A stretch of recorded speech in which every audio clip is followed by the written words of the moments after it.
recording everywhere. Yes, we are.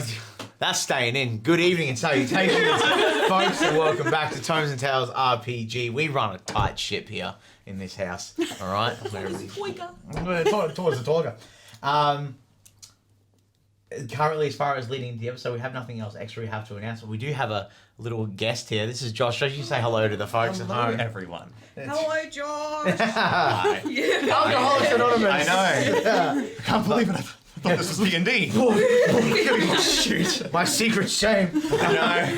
But Josh is going to be in but a moment. But with that, we're going to get straight into tonight's episode of Tomes and Tales. Ooh.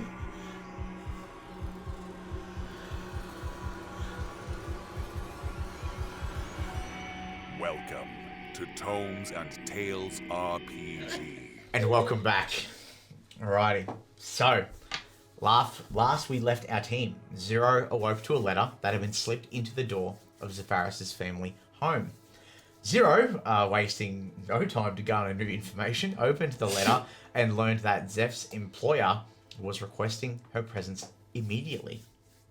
Upon the entire party waking up, Zero shared the notice and the party formulated a plan to send Zeph's family to Gutenlauer to stay with Ray Dan for but a week while they tied up this loose end. Zeph and Hugle went to see Gosrick first, asking if he had someone that he could send as an escort for this special delivery, while Zero and Voyage instead decided to go scope out the area around Mr. K's office.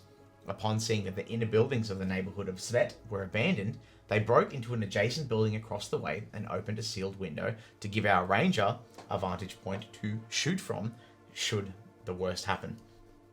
The evening rolled in, and a carriage arrived, carrying Gosrick and his old friend Bronson, a sellsword who is in fact not affiliated with the Sunken sect. A tearful goodbye from Zeph to her family saw our group move to meet Mr. K at his office. With Daria still missing in action, the party opted to set up this assault with Hugle trailing behind Zeph and Zero while invisible, using his ability to hide behind larger creatures to his advantage, while Voyage was across the street, peering in through the large window. Upon entering Mr. K's office, the party were met with two of his men, one being the one that Hugle had caught a glimpse of earlier that day, and a Triton assistant and Mr. K himself, the Orc Brawler. Words exchanged between the trio saw conflict arise. Voyage acted first, and the battle ensued. Hearts did stop as Zeph was brought to unconsciousness with 2 failed death saves, but in the end, Mr. K's want to survive ended up being his undoing, as a swift cut to the ankles brought him low, and Zefaris finished the job gratuitously. I love that word, gratuitously. The group reconvened downstairs and began their slow move back to Gosrick's home in Miros, the only friendly, safe place that they have this far from both Zero and Zeph's homes. A quick stop off at the confectionery shop. The group arrived at Gosrick's home as he ushered them inside and carried a still wounded Zeph to the couch. Several interactions between our party ensued, but were interrupted with a knocking at the door. And that's where we return. I can see you from the corner of my eye. Stop it. But before we do actually pick up, I need to retcon some things because I'm not that good. With multiple sources of information hurling at me at light speed, I tend to get stuff mixed up. So the date at this current point in time in our campaign is roughly 5 p.m. on the day of Mondas, which is the 23rd day of Svarthrin, which is the year 983 PS. Or post-severance. 923. Yeah. Oh, fuck. You speak so fast. It just looks like doctor's writing. 983 PS. Or post-severance. PPS. I love you. Don't forget milk.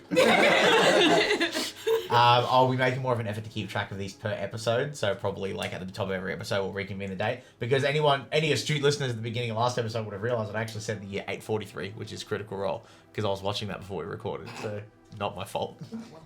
I reject your reality and substitute my own. But with that aside, there is but 3 knocks at the door. The the air in the apartment goes extremely still as everyone holds their breath. Gosrick immediately stands up and looks towards everyone in the group. Were you expecting somebody else? No. And quickly, as he walks over to the front door, he reaches into a cabinet and pulls out like a small knife that he's got like, tucked under the side of the cabinet and talks in, puts his huge head to the door and just goes, yeah. Do you respond? Good sir. I knew it. Let's see. Well met to you. I wanted to speak with the group that had dealt with the A-heads, or astral heads, I suppose is the term you might know them. Not this group. They dealt with them while I was mid-patrol. I'm not with any groups or council or anything like that. I just want to talk to them. Please. Looks back over the whole group. What? Shoot him through the door. It's this one. Hang on a second. And there's a solid 2 seconds of clanking as he unlocks these sliding locking bars, and the door slowly opens, and everyone who stood behind Gosrick, who himself in his form really fills the door in.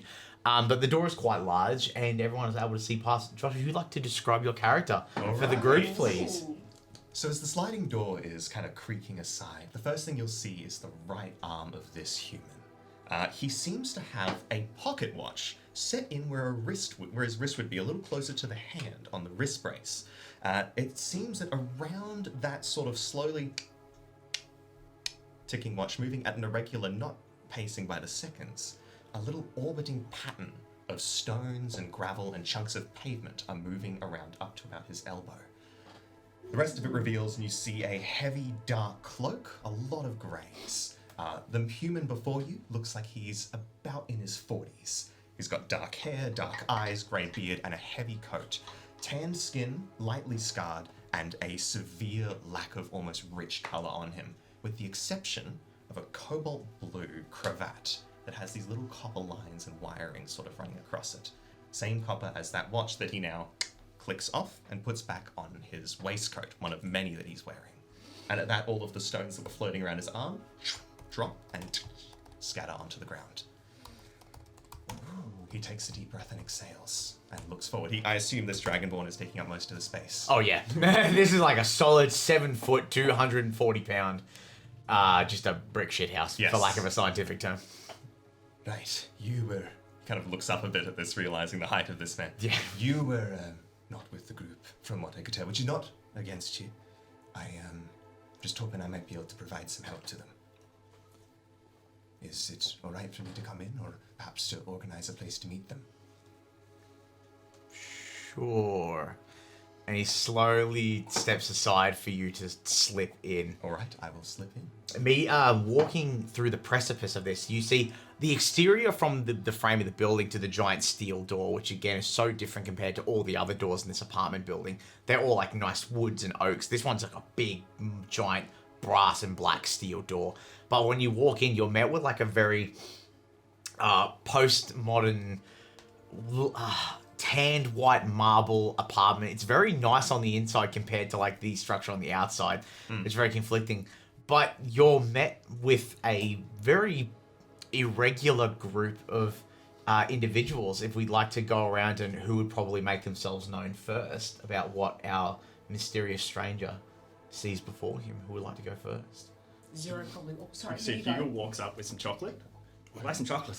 Oh, His wow. face is covered in chocolate. He looks like a small kid who's just experienced like. This is a 27-year-old man. I'd be right alongside him. He's got food, mate. I think of all the things I was expecting to hear, this is not on that list. Though you, what type is it? Is it milk or dark chocolate? What's your... We've got them all, and he starts pulling out a few extra bags. And he goes like, I don't. Your preference. Wow, you're... And he starts grabbing some more out himself and just sort of shoveling it into his mouth. Sebastian reaches over and kind of clicks off maybe one square of chocolate just from Great the side. name. Thank you. think I name dropped it there. But yes, the human reaches out and brings it. Sorry, and I had pockets to it. get that out. Thank you. It was an inspiration. So he breaks off a square and sort of just holds it in his hand for a second, starts to melt it. And he's like, I imagine dogs probably licking your hand. Oh, if you go in. 110%. There's food involved, dogs involved. So if you lower it too far, you'll lose it. Okay, let's see. Would he be with his dog keeping quiet, like to the shadows and things like Oh, that? God, no. No. Okay. This is Dog is a drag. out of all the entities that you've Yeah, seen present. cross through, even like in the city, like Yeah. you see pets. There's people like pet snakes, pet birds. This is not something that probably legally should be kept as a pet or morally be kept as a pet. It is a smallish to medium-sized drake. Probably the size of a small Shetland pony. And he's very animate in his facial features. What is happening here? Absolutely not. He's very animate in his facial features, and you see he's got this abnormal control of his top fin. So when he gets down, he can fold it, and he gets like projectile smooth. But in the meantime, as confronting as it is, these two big beady eyes are just looking at that small little driplet of chocolate, and you can just see the saliva dripping from his mouth, and he's like, Right. We're going to take this slow then. He kind of takes his watch and kind of clicks it back onto a wrist brace, and you can see that he kind of sort of twists his hand a little bit, and you watch as a little vortex begins to appear with a few sparks of light bluish light that then seems to form again, and he kind of tilts his hand to the side and then places the chocolate on this little plate of energy, essentially, with a bit of wind and rock and stone. He kind of fetch and tosses it into a corner, and it kind of floats along just in front of Dog like one of those like toys that sort of rotates around a bit. there's no traction. He doesn't have the capability to gain traction on anything that's polished stone, so he slides for a solid 2 seconds. Wait, he should hopefully get that. I don't mean to. Eventually it takes off. Eventually it starts like a tire screech, and he eventually begins to move. And it's like out of frame where the camera stands still and someone pans through in the background. Yes. It's just Dog like flying Yes. past in the background. That is a very fascinating compatriot you have there. He's a good boy. He certainly is. He's a passion for chocolate. Anything edible. That makes a lot of sense. No, I get that. Well met to you all. My name is Sebastian. Sebastian Ward. I am an arcane engineer, arcane scientist and researcher. Don't work for any particular allegiance. Right now I'm trying to figure out what's going on. There's been this rise of missing persons cases that has been on the rise for the last few months. It's recently become daily.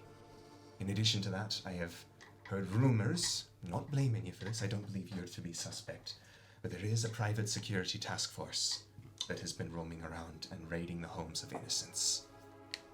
I heard about, not necessarily about you, but I've been keeping an eye on where various warehouses are kept for these sorts of people, thinking there might be a connection to one of these cases. Some rumor to show up might give me a lead. Instead, I saw you all walking out, windows broken, glass broken, looks like inward and outward, so a bit of entry and exit with the windows, it seems. And you walked out of it reasonably unscathed. And it surprised me. I've never seen a group like this actively doing something good. So I thought I'd see if I could find my chances with offering my help to the lot of you. And if you might know anything about this missing persons cases, or the security force group. Hugle pops up next to Zero. That's the sort of thing you've been talking about. Way too loud. He's trying to be sneaky, but he's on fucking sugar high. I'm noticing that you were a little more, you've been a bit more engaged with socials and things like that ever since leaving the previous shop, I believe. Is that right? There was a confectionery store? That's where this all came. Right. Have you had this before? It's amazing! It's quite nice actually. They do a nice job there. You'd think for an area like Svets to actually have something so nice, that's really a diamond in the rough. I've never seen this anywhere. And then just sort of goes down, sits down, starts eating it again. It must be new to Hannenfries then. Huh? Yes. That's good. No, Yes. Just the chocolate. that's good. I should pay more attention. Hang on. No, it's good. This Putting is it away. While this exchange is happening, and after seeing how dog was so easily shunted. Persuaded. We use the term persuaded. Shunted, sorry. I like that one more. Can I do an insight check? Just to Certainly. suss out? Deception or persuasion, your choice. All right. Oh, actually, yeah, I shall good call. not mention which. Okay.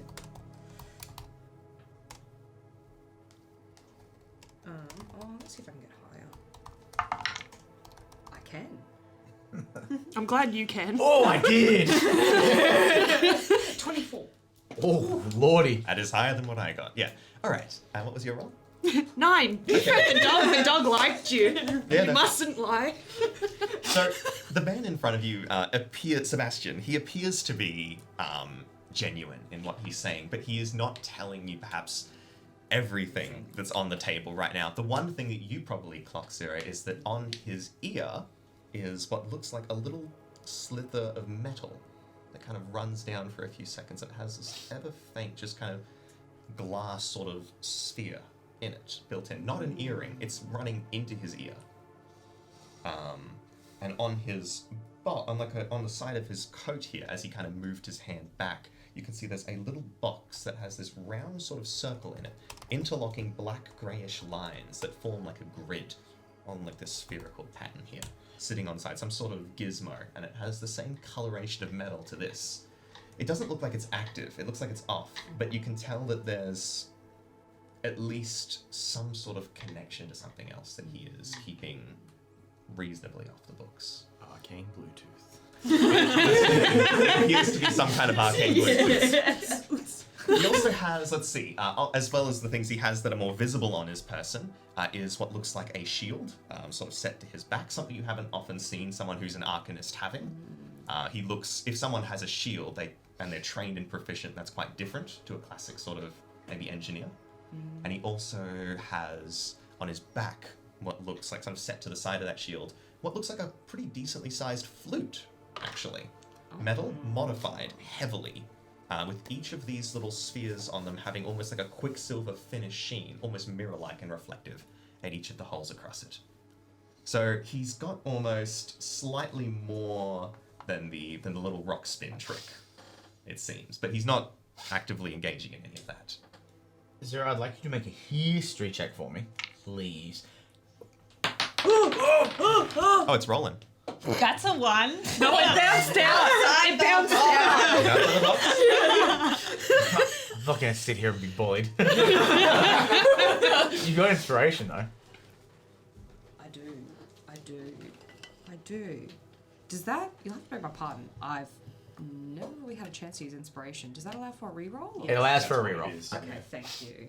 Reroll. Okay. It's not fantastic, 13. That's okay. 13's good enough. On a 13, the only real interpersonal connection you have with arcanists and wizards and stuff is through Val, your boy. You know what I mean? And even Aurelia, when she was still studying to be a wizard, she had a bit of interaction. Wizards don't generally use a lot of kit. They have a focus or they have components. So, Sebastian coming in and stating to be some sort of arcanist, it's a bit, it is a bit peculiar. Yeah, it leaves you wondering with that. So it's he's very much at a different caliber compared to the two people that you know that are wizards. So you'll say you're with no faction. You work alone. I have spent some time in previous years. I was drafted into city defense, and for about 20 years I've worked on and off on contract primarily. Not mercenary, but mostly through maybe council or whichever building groups they've worked with. Hannenfleiss is built on a lot of what's known as the Undercity, and placement of buildings requires a lot of fine work that is quite different. Oh yeah, another thing you might notice that now that he moves his hands up, and probably both of you will clock this with that insight check, is that on his left ring finger, he's wearing a golden band, a ring. Wedding ring. Yeah. But no, other than that, I'm not pledged to anyone. So what's your personal investment into the security sector that's currently It's running about? very peculiar. I don't know much about it myself, but rumors pass around the city relatively quickly when People tend to congregate in the middle. Those that can't afford to, I suppose. But I managed to be lucky enough to hear about some of it. I was at first more concerned with the missing persons case, hearing about people vanishing. And I wanted to just find one name, one person I could write and call down that's a name or a life I've saved. So it's been something I'm continuing to work on. That continued maybe over a few months, but then it started to escalate, perhaps in the last few weeks. From there, I began to hear rumors about some private security task force. I don't know who they are, I don't know how capable they are, but I know that they are present somewhere. Well, they have to be. Perhaps if I can figure out what that is, it might lead to why these people are going missing. Well, I can tell you for a start that that private security sector has something to do with the council, but it's under the table. I've been to the council more times than I can count now, but this is not any sort of procedure they would openly discuss or approve. No. I ruled the council out for that reason. That does put a shock, made a shock. How did you know that? I have people in places. Aye. It's definitely under the table. Right. They're not signing any names, they're just signing it off. It's being approved. I don't understand why, though. They're not gaining... I'm assuming they're not gaining anything financial. They're not scaring anyone because it's so hidden. It's members of the sunken sect that are being targeted. Oh. You are aware of the sect, yes? I am, yes. As you would be, I would assume so. They're probably one of the, if only, major sorts of factions out here. I mostly have dealt with the astral sort of people, but those are more dealerships. They're not as organized as the sunken sect. If they're involved, I'm concerned. Wait, they want to get rid of them? That's all I can theorize for now. Somebody is feeding them information. They're finding sunken sect members within their homes and dealing with them. Well, it's not out of the picture for them to do the same sort of thing to people. Extortion, killing, that sort of direct opposition and oppression. But it doesn't... I don't know. I haven't seen much of the sunken sect around. Perhaps they like to keep it that way. Does everyone in the sunken sect have the same issues with astral as you? It depends where you go in the city. There was a few of us that didn't particularly like that it got introduced into the streets. Extortion, robbery, murder. We've been doing that since the dawn of time. Do those same few happen to correlate with the ones that have gone missing? Well, it's funny that... So you're telling me that you have links to where this apparent security group has been ransacking other houses. On my information, we only had that they had hit 2 places, maybe 3. So it seems that they're working during the day and during the night. Which means that whoever's running this horse has a bit more on their plate than they're letting on to believe. Do you think it's her? She's been getting paid pretty fucking high to keep herself hidden. That's money only council people can afford. Well, She's also a big gun in the sunken sect. She'd know where a lot of people are. I find it too close to be a coincidence. What's one way to hide yourself without getting the law involved? You hide behind the law. Work with them. There's another thing. I'm not sure if it's connected, but you said law. The Iron Law Bearers. In the world of sort of artifice and technology, they are releasing a new brand of automaton soon. They've always been these round ones. In fact, Svetir, this region, is practically ruined because of a fight between the Astral and these Iron Law Bearers, but they've only been these spherical ones. Rumor has it they're working on something else, something more. Theories are jumping, legs, independence of thought. I don't know. That's my theories, but I can't work. Gosrick starts flexing his shoulder, the one that was mangled when you guys first met him for the first time. And he goes, "Yeah, I know them. I had a run-in with them." So you're telling me they're taking these disease-ridden little iron balls and now they're making them better. Would appear to be so, yes. We're fucked. Fuck. Wait, the Iron Lawbearers, they're not, they're supposed to be symbols of justice. They're supposed to go after criminal organizations like the Sunken Sect. That is not the case anymore. Hasn't been for a while now. Do you want to tell him or should I? You can.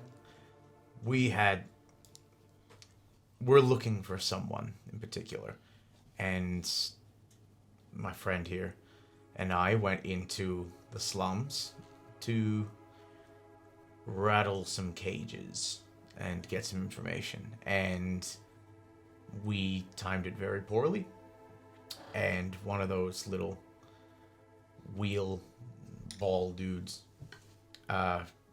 he got one on me on the way out, and it was not good. Those power drills suck. I'm so sorry, that's a lot. Yeah, it hurt. It hurt bad. Shish kebabbed, Mom would say. Yeah, that was Put you on the roll, spin you around. that was the roughest 12-hour sleep of my life. But Judging from the way that people are discussing these things and the fact that the Sunken Sect is involved attacking, does Sebastian get the sense that there's something else involved here? Like, I know there's probably hidden things going on, but does he feel that he's in immediate danger? I'll leave that up to you. You can either choose to let Sebastian see it, or you can roll to hide it. It's up to you. Choose to hide it. Yeah, if you. Well, in that case, I'll get you to make a deception check, and you can make an insight check. All right.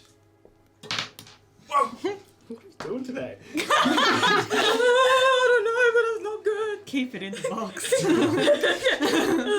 I got a -1 to charisma. Sal's a 6, so she's there like, everything's fine. Guns to his head, like Everything's great. You find in this interaction, eventually, with the mood kind of becoming very tense off the bat, like one thing piling after the other, Dog comes back and kind of slinks himself around your feet and just sits, and Goss comes back to stand behind you, but you realize in the entire thing he never lets go of the dagger in his hand. He's got it like tucked blade up to the wrist, just in case, weary people. What would Hugle be doing in this? Are you kind of just sitting by and taking in all the info? He's put the chocolate away, but every now and again he's sort of sneaky getting Like a popcorn thing. Yeah. This is the best movie I've ever seen. But yes, eyes Goss like with 3 you. times wider than normal. Goss stands behind Zeph and puts a huge talon on their shoulder, waiting for this conversation to continue. But what do you think Sebastian would see? Like, what emotion is conveyed on Zero's face? In terms of the situation that we're discussing. Yeah, because the question was, does Sebastian feel like he's in immediate danger? What do you think you could convey without words? With where you currently are, or in the general vicinity of this, like in the city in general, like. It's a dangerous place. So, are you asking whether or not you're Just in in this danger to room. the party? Yeah. Is there something Within 5 feet of me? Yes. Am I gonna die? That. I understand that Svets is a bad place. No. This place is one of the most dangerous. You're on the border of Miros too, so Yeah. Vortek and Svet both share a border, so it's only a couple of streets away before it starts turning into the bad hood. Yeah. I feel like Zeph is hidden in a corner in the shadows, Zeph's holding a knife. still in the kitchen. Obviously, they're not doing too good. They don't want to get too close. But pretty much, if you were to look further in and from where the hallway is, you'd see Zeph standing in the kitchen with Goss behind them. Does she? Buffy McBuffington. Yeah. Does she seem injured? Oh, yeah. Blood still dried up from the imprint. Yeah, getting suplexed into a floor will do that to you. So you'll see blood from their forehead and a hand on the ribs and everything like that. They're not looking too good, but compared to it being probably 2 hours since that happened, they're looking a lot better than what they should have because drugs. Drugs and a couple of healing spells. Yes. Still Of note, all though, bloody. while Goss is posed up to stand near Zeph, Voyage and Dog have also kind of posed to more stand in front. Because this is a stranger and the group's kind of in a bit of a vulnerable state in where we are at the moment. He's kind of not so much posed up aggressively, but simply strategically moved himself and his big boyfriend. Boyfriend dog. Whatever you're into. His Being a big changeling and all. Yes. He's just kind of posed up to interfere with any vision. Run 'cause- defense. Yeah, pretty much. Defense through to the kitchen Kind of. Just like in the space. posing up to get between our injured teammates versus well, we've got a front line already in blasting range. And then It's always our blast! she's just like, I'll just sit on the couch with my chocolate. 100%. Just there's like a sliver between that you can still see what's going on. Just- And I have a hunch that, like, with the amount of sugar Hugle's consumed, he'll be fine. He'll just. at 9 level. He's moving at double speed at the moment. It's giving over the hedge squirrel. Tammy, yes. Does Does your friend need help? I'm not sure if I can offer anything, but I'd be happy to. I'm fine, thank you. They just need a rest. Okay. You'll have to forgive us. We've just... Met.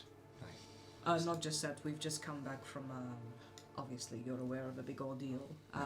We are in a bit of a vulnerable position right now, so we're just a bit tense. I and on understand. edge.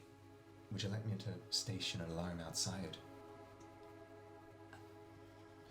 And then Zero just like leans past Voyage. I won't make He's any like, noise. It'll just give me a mental ping if someone besides us tries to walk through the boundaries of this place.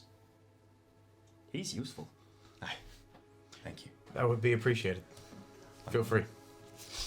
He kind of twists his finger again a little bit. A couple of like the rocks that are in like his pocket and his cloak kind of begin to form around. And on it, he kind of looks at it for a second. You can see he kind of holds his hand, a thumb over one of the things. And if you're close enough to see it, you'll see that his cravat has these, it's that deep cobalt blue. It's got a copper line through it, and there's copper sewing of these arcane patterns and a lot of mathematical sort of like pieces. It all looks like it's actually tied to one solid equation. And he's just kind of taps it for a second as he's walking. Doesn't seem to do anything, just more of a personal thing, it seems.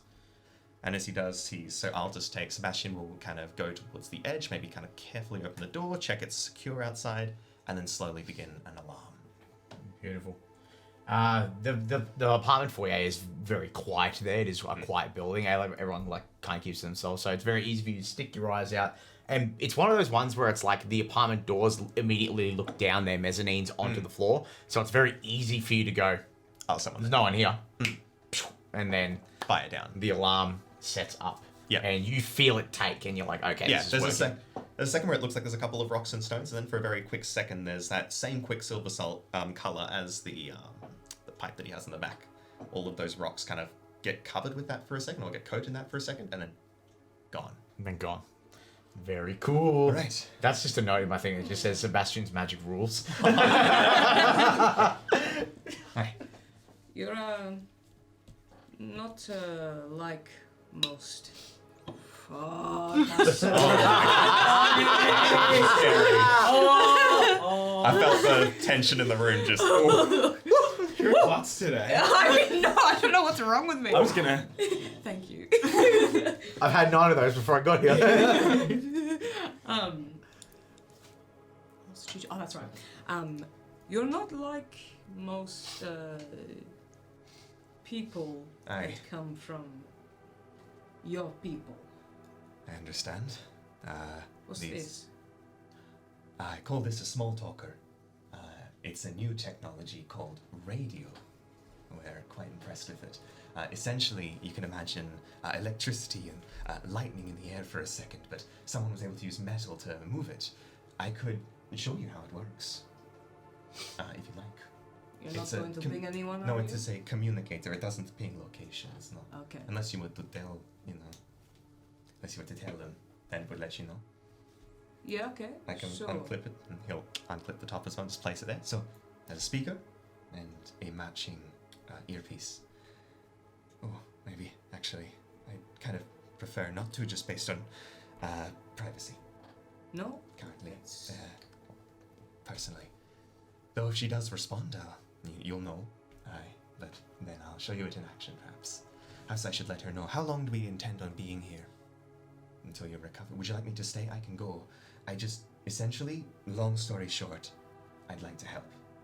I'm an artificer, I'm an inventor, I can understand languages if need be, I can detect and identify items.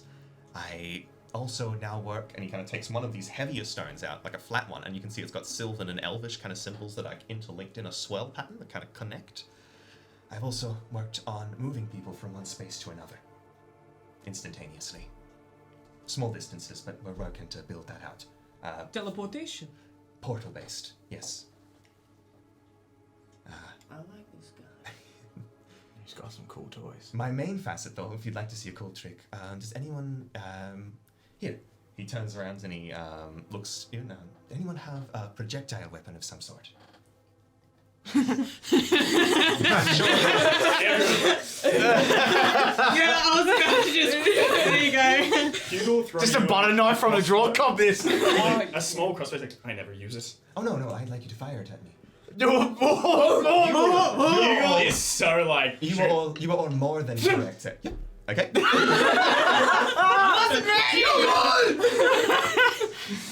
Oh no, it's misses. I rolled a 5. I think it's plus 6. Zeph's gonna give it a go. No, it's alright. I can work with that if you'd like. Or go for it. Go for it. Yeah. Go straight to the wants to wall. go at once. So that's an 18 plus 6, so yeah. Yeah, no, that'll hit. Oh yeah, that'll do it. Go ahead and roll for damage. Okay, yep.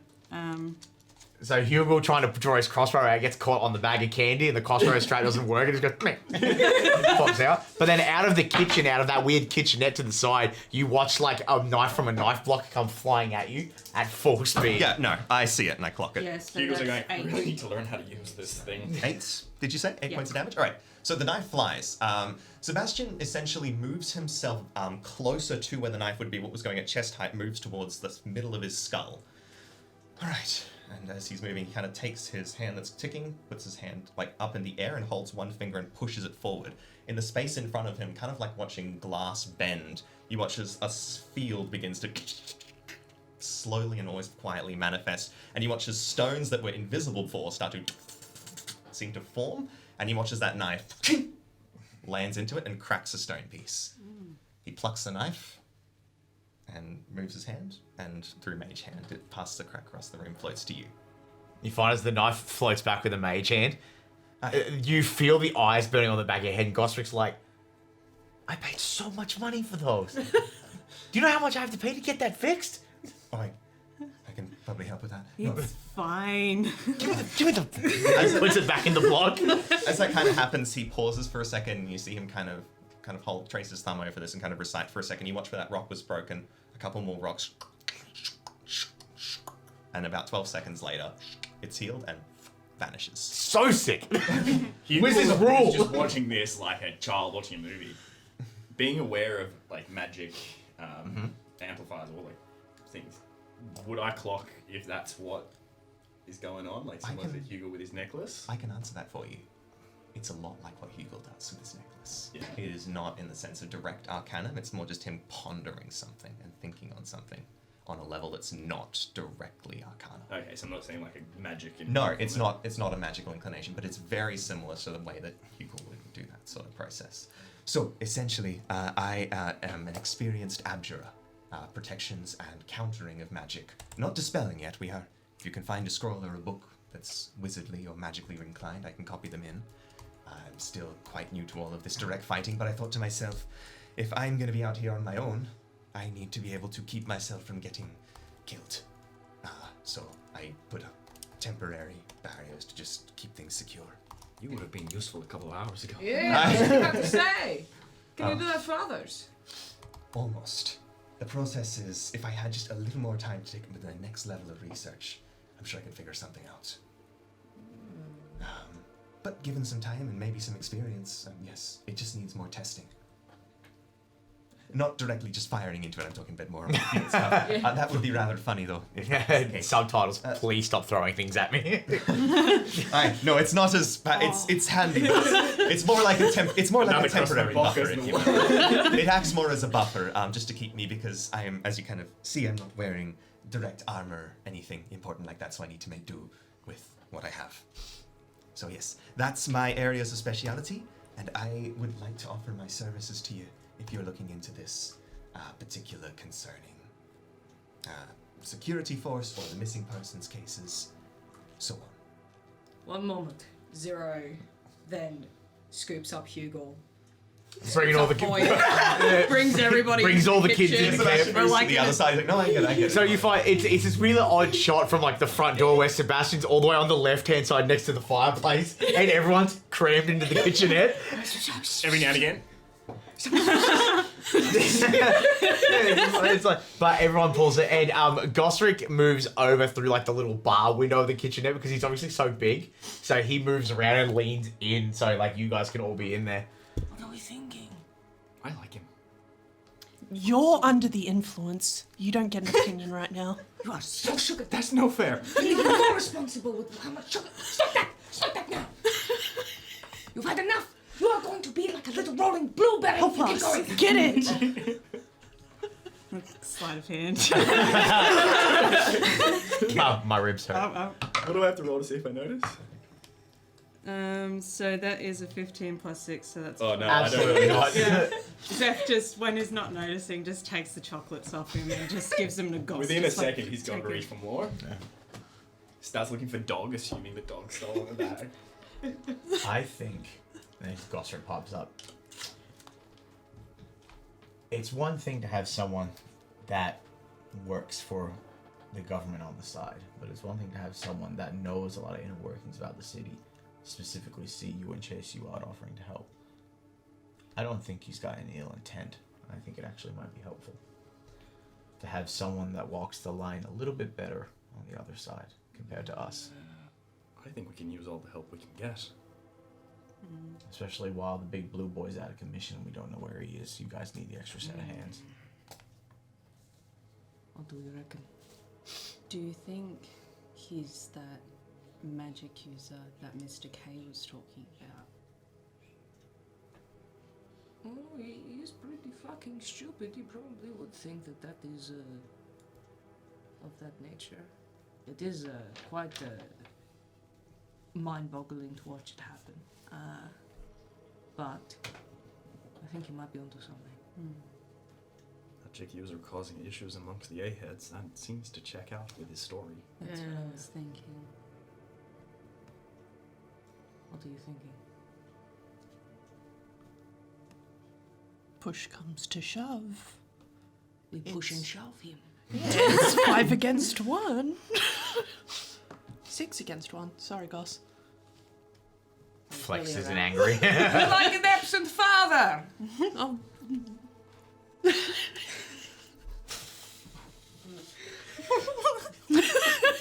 You roll an insight check for me. Oh my god, this man has a child! No, Wait, I do have you do. that was fucking no better. What'd you get? It's a 10. He got a nat 1. So you find making a joke about absent fathers. You can tell he was cringing because he thought you were talking about yourself. Big yikes. And well, the council has awarded you one singular yike. Use it wisely. At first Zero's like, we've got guest. Singular. It basically makes it out that we all live here now. In Goss's place. Well, look, it's late-ish. By this one, it's like 6 o'clock in the afternoon. By the time, like, we're getting into like 6 o'clock, going into the evening. At this current state, I think you do need to sleep. Everyone needs to rest and just recuperate. Why don't we set up a meeting for tomorrow? Meet in a mutual place out in the street, and just go from there. you can fucking zone of truth him. Not till tomorrow. You can fucking zone I've still got a spell for you. That locate object you asked about. Yeah, we'll need to get around to that at some point.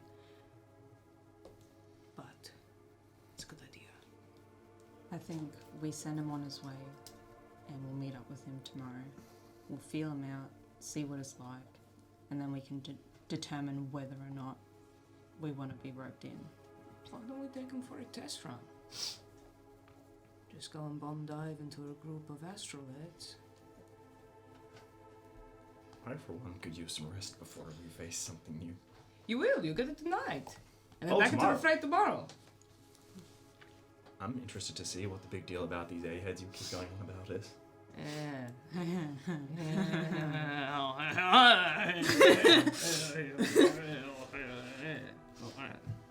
Let's do it. Alright. Should like lean out in the kitchen.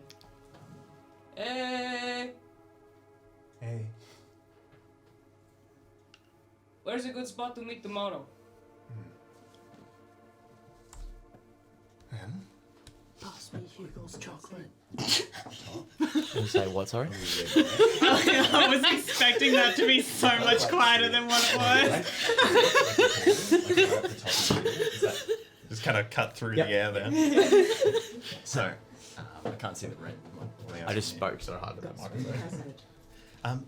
Would I know? I brought people to and from like my workshop space. Do I know if that's like reasonably like secure? I know it's probably secure, even though it's part of my property. I'd assume it's reasonably secured, like off from the rest of the space. Yeah, I would say so. Like you worked for the city many years ago, Yeah. so you kind of had the funds to do a lot of that when you were younger, Yes. and now you reap the benefits of those things now that you're a lot older. Yes. So I would dare say so. You've got like it's like when you've got like a nice little like semi-mansion at the Gold Coast, and then they've got like the little offset entertainment houses in the back, but you can't see because the walls are so It high. can even be like a it can be like right next to it. Yeah, Something like that, basically, yeah. Definitely, I would definitely say so. All right.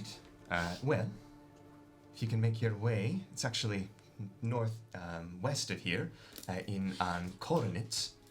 You're looking for the pathway, probably on the cul-de-sac, closest to like the center of the city. You go back one street from there. Not the fanciest area, but you'll see it. The house itself. Look for the brick and stone-looking house with the purple, the red, the blue, and the green curtains. Big, thick curtains running on the inside. The windows are tall enough to see them. And what you'll want to do is sort of go around the side, and you'll be able to find my workshop. It's built the side there, on that property. I'll know your cargo. Alarms. Alright, what's a good time? Twas. Hopefully I'll get your names then, I suppose. Yes. Alright, good. We're like, oh yeah. Yeah. Well, take care. The alarm. Do you want me to dispel that, or just leave it there? Don't do much if it happens. Just but leave it. right. Well then, well met. Thank you for the chocolate, and thank you for the chance to meet you all. I appreciate it. Does anyone here look? Does that fellow in the Dragon Lord, does he seem like he's like served in anything with like the council, not council, but like military or anything like that? Does he seem- You can make an insight check for Okay, me. I'll do that. 15. Actually, no, he wouldn't roll because he wouldn't be no. With a 15. No, this is the stature of someone who learned to fight on the street and has just made a good living off being able to do that. Yep. All right. Stay safe. Don't get shipped. You too. I've got a plan for that. And he turns around and opens the door and carefully closes it behind him and walks off. Alrighty. Holy shit, did you see the shit that guy was doing? With all the fucking tick and the fucking rocks and the magic and shit, what the fuck? You! What the fuck was that? What? All the shit he was doing! You do the Ooga Boogas? It was fucking cool. I You don't know. do the Ooga Boogas. It's complete. He said he learned that magic. I prayed for mine. I don't know what that was. I don't even have the brain power to comprehend anything he just did. Even Gostrick there is like, man, that was pretty cool. Everyone just like in an existential crisis in the kitchen. Except Voyage and Dog. I rolled a 21 on a sleight of hand to steal the chocolate off Goss.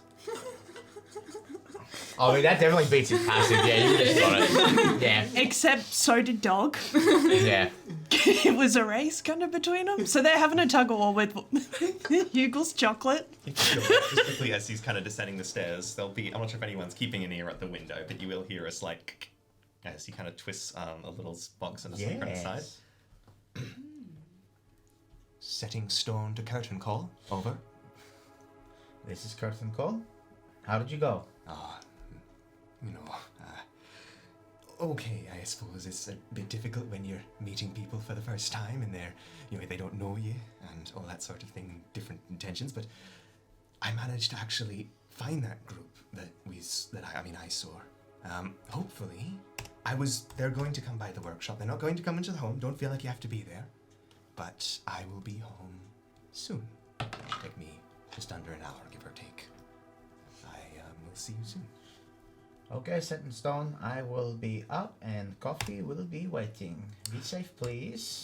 You too. And leave your boots at the door. I am not mopping again. I have magic for that now. I don't. Okay, no, you're right. You're right. No, curtain call. You can't solve everything with magic set in stone. I will see you in an hour. And you hear the click. He gives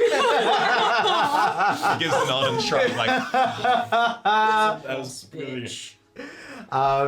Yeah, lovely. I love it. That was good. I'm glad that was good. It's nice.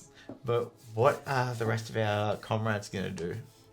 I just rolled a perception and I got 24, so I heard everything. I decide what you hear. I heard everything. But so yeah, you hear Sebastian talk more clearly, and faintly you hear the secondary volume of this little thing. What we got? A small talker? A small talker. A small talker. Yeah. I also rolled a perception to find my chocolate. But no, it didn't work. I got a 9, so... You're strapped, dude. You have no idea. I'm just looking around for that. You need to let sleeping dogs lie. That chocolate is long gone. It's when you say sleeping dogs lie, you look in front of the fireplace, and for a second he's almost invisible in the shadows, but just two peaking yellow eyes, like... He's like... Who gave it to the dog? He wouldn't give it. It's mine. Does a chocolate kill dogs? He's not actually a dog. Well, I'm glad I bought extra. And he pulls out another 2 bags. No. so many bags. Note to self: steal second bag. I spent 6 gold on chocolate. I am stocked. So, Goss pulls a bottle of drink from the cabinet, another one, because the first one got finished. And this time he grabs 2 glasses, has one for himself, gives one to you, leaves the bottle on the counter for anyone who wants to. It's very obvious. But he looks and goes, well, all things considered, I think that could probably be our evening. Mm-hmm. I don't think an early rest is going to do anyone any harm. Especially not for you, because you're up the earliest. So. You're going to keep an I will eye fucking on shoot Zeph? you. Because I'm going to be busy maintaining my guns. I cannot do babysitting watch. You will have to. And I don't trust either of these two. I have to keep him under control. He's on a sugar high. I have to help her with a spell. Smoke comes out of his nose. You can sleep in the bed if you want. I'll sleep on the couch. Just make sure you keep an eye, though. They are very injured. What, do you want me to move the whole fucking couch into the bedroom? No, it was... The bed's bigger enough, I'm The sure. bed's big enough.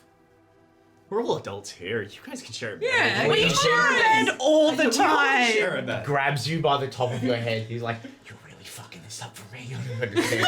This is too difficult right now. Leave him alone. We are trying to help you. Take the boys and go home. You, bed, me, couch. You, points to the little dog. Go away. Alright. You do. Let's go. Alright. We'll be back tomorrow morning. Okay. I think we'll have had enough sleep. Doesn't matter what time you rock up. Just arrive. Okay. Alright. As if they're not getting any sleep. We are gonna be considering that there's 3 of you to the 2 of them. We'll quickly go through that and run whatever needs to happen. Then we'll go to you, and then we'll go into whatever happens next. So, he helps you hobble into the bedroom, still clutching the broken rib. And the bedroom then becomes another aesthetic design of like, it's like one of those big 4-poster beds, but it's got no like curtains on it. It says, and it's just made of iron. And the immediate, Fucking stop it! the immediate insight you get is it's built for weight, not for anything else. It's because he's such a fucking. Yeah, but it sits dude. very close to the bed, like to the floor. So he goes. "Look, even she's not come in here before, so this is weird for me, okay?" And there's like a very big dresser, small cut out in the stone wall where there's obviously like a closet for equipment and stuff. There's like a small wash basin. It basically, the entire apartment is separated into 2 rooms: living room, kitchen, bedroom. That's it. Yeah. So it's very easy for him to be able to move around. But it's the most atypical man's bed you've ever seen, where it's just got one big blanket and like one pillow.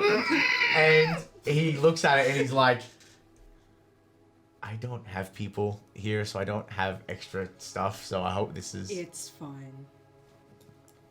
Okay. It's fine. Okay. Cool.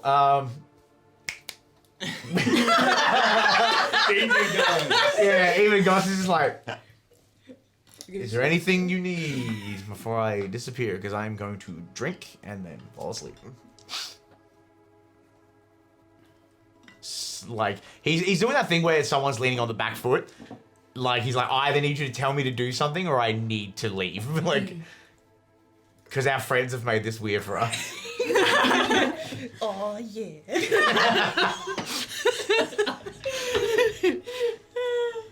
What a way to never have someone come back to our table again. The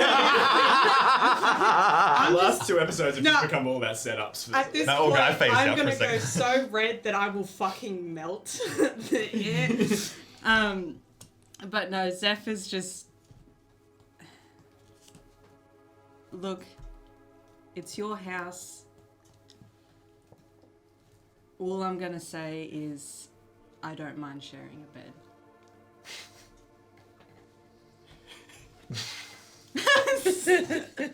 On my way to romance my friends and call it D&D.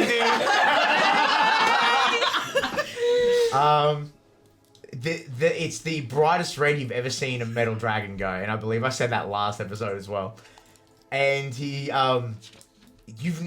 so confident when it comes to talking about murder and killing and setting up game plans. He's so confident, and this, you've actually like properly stumped him, and he's like,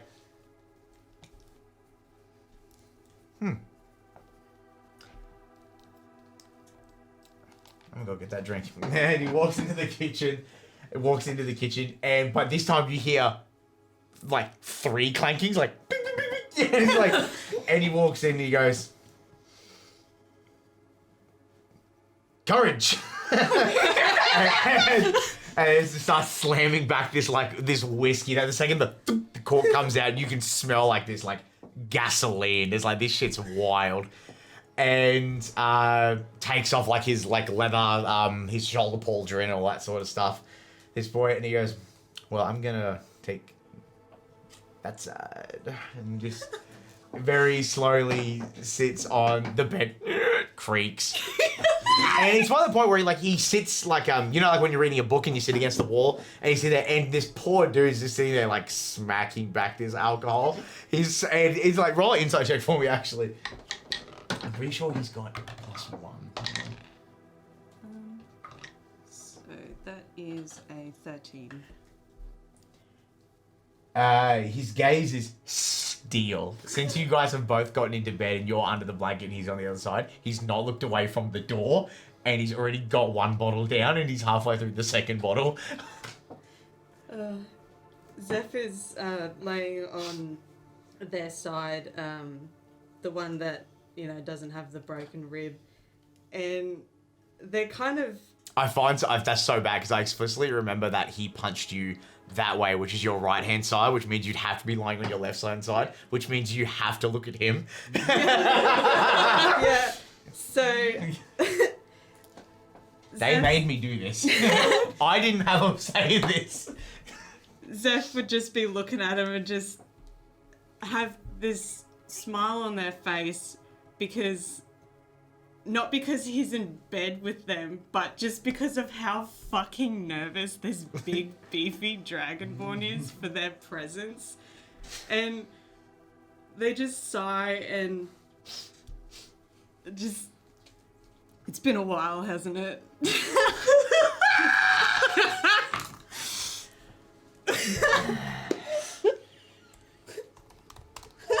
This is the best interaction. Oh, God. This is exactly what This is what we worked so hard for, team. You pushed it on us, so we're doing this. He, halfway through drinking, he goes,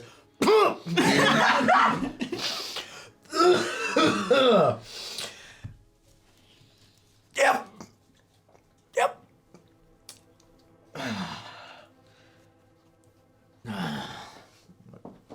And he rolls over to like look. So yeah, looks down at you.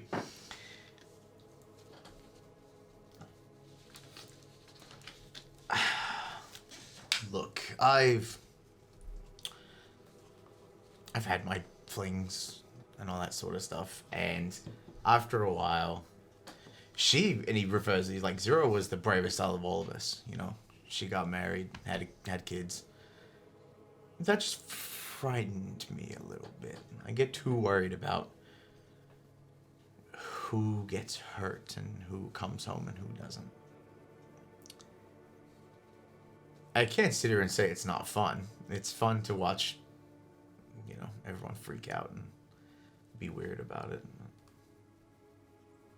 Look, I don't know. Like, I'm not trying to force anything that you don't want, or that, like, I don't know if you're trying to force something that I don't want. I don't know what's going on here.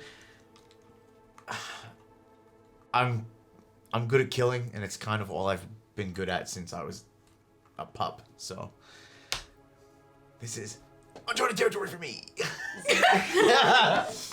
Zeph just pats him gently on the arm and says, look, we're in the same boat here. Being the age that I am, you know, I should be married and all that. But I'm not. Look, why don't we just see where this goes?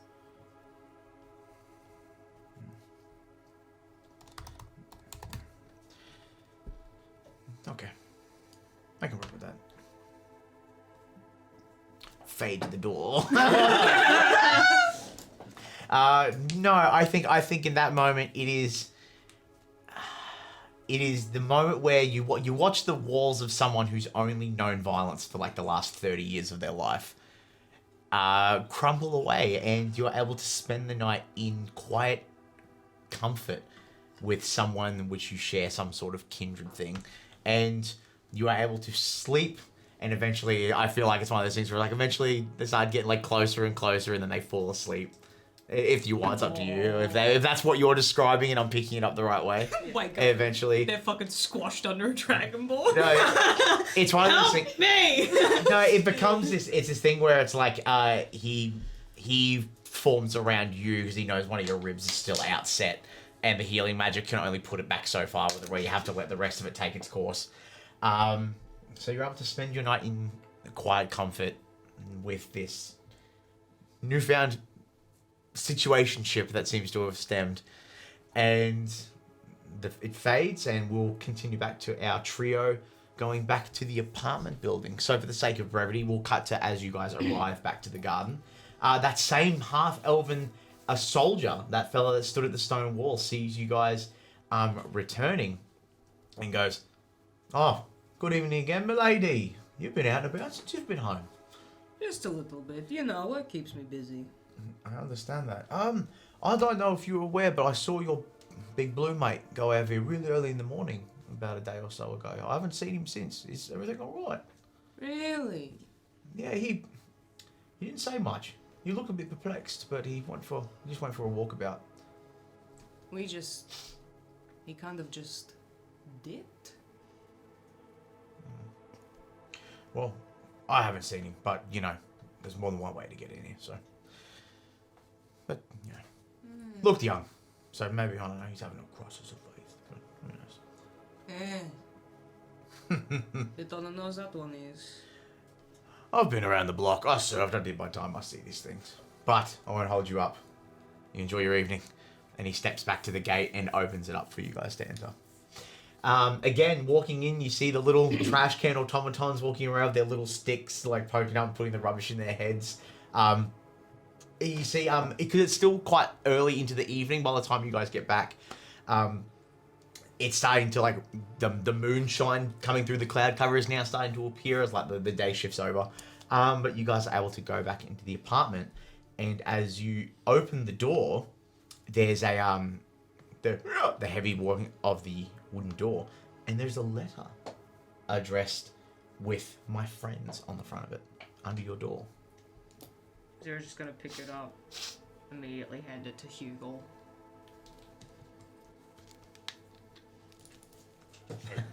Here! Here. Some of you may die. That's a sacrifice I'm willing to make. And you read the note. And leave little chocolate fingerprints. The note reads, Dobroy Utro, my friends, which I believe is Russian for good day, or how are you? I'm sorry that I've been away this past day from you. This past week has taken us halfway along one side of the country, and I've seen more than I ever thought I would. It was not unknown that the death of my brothers in arms shook my perception of the world, and I've been coming to terms with that ever since. While I was away from you all, I came to terms with the fact that I can now see the world for what it really is, imperfect and cruel. But within this world, small things can help make it a little less cruel and destructive. I've been given a window of opportunity to be reunited with my family and see to our safety and prosperity, and I now turn my blade to protecting them. Instead, I truly hope that you all find what you are looking for. Your friend, Daria. And that's all it says. Nothing else. No ads, no notes of where he's going. Simply that he is gone home. His only way he could reach you is to go back to the one place he knew where to go. Folds up the letter. Well, I guess you and Goss should at least be happy that he's not back with the military. I mean, that's if we take his word for it, but, you know, I guess he doesn't really have a reason to lie, I suppose, so... Good for him. He's doing what he needs to do. I hope it works out for him. Well, I gotta look out for our families. That's the one. Speaking of, did you want me to try that spell? Oh, if you could, please. So Hugh will take the stone that you offered and attempt a locate object on its partner. Now, I've been doing some research into this because locate object is a funky thing. Because I believe locate object has a percentage of failure depending on your familiarity with the object. I believe it's the same as locate person. Also, it has to, whatever it is, has to be within 1,000 feet. So if it's outside of that range, What's 1,000 feet in comparison to like meters or kilometers? Is everyone? Let me look. Roughly about 3 feet for a meter, I'd say, give or take. If I had to guess. It's 304 meters. Yeah. So not super far. Okay. Well, at least I'm enough to rely on that. Yeah. So what's it look like getting ready to cast this spell for this stone for Hugle? What's he do to get ready? I imagine he takes the stone and takes off his necklace and sort of sits it around the stone and sits there with his hands on either side, just focusing on what you've explained the partner to this stone looks like.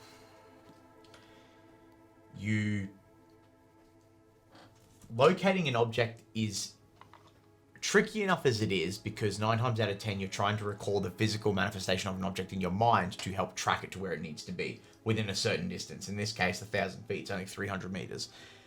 And you can feel the barrier of like trying to home in on it. And eventually you're able to push through and you crack it. Locating an object that's literally the mirror opposite of a link system for sending stones actually gives you the ability to know kind of what you're looking for on a current level, not on like a visual level. It's like, I'm looking for the energy that matches this energy. And you expand your mind out and you feel like no one would see it, but it's like a echolocation reverberation. You can feel the walls bounce around you. You pick up your comrades near you, even dogs scuttling around the outside. Along the window, you can You can feel his footsteps, even though he's a couple of meters away, but it echoes in your mind, and it just goes out and returns signal.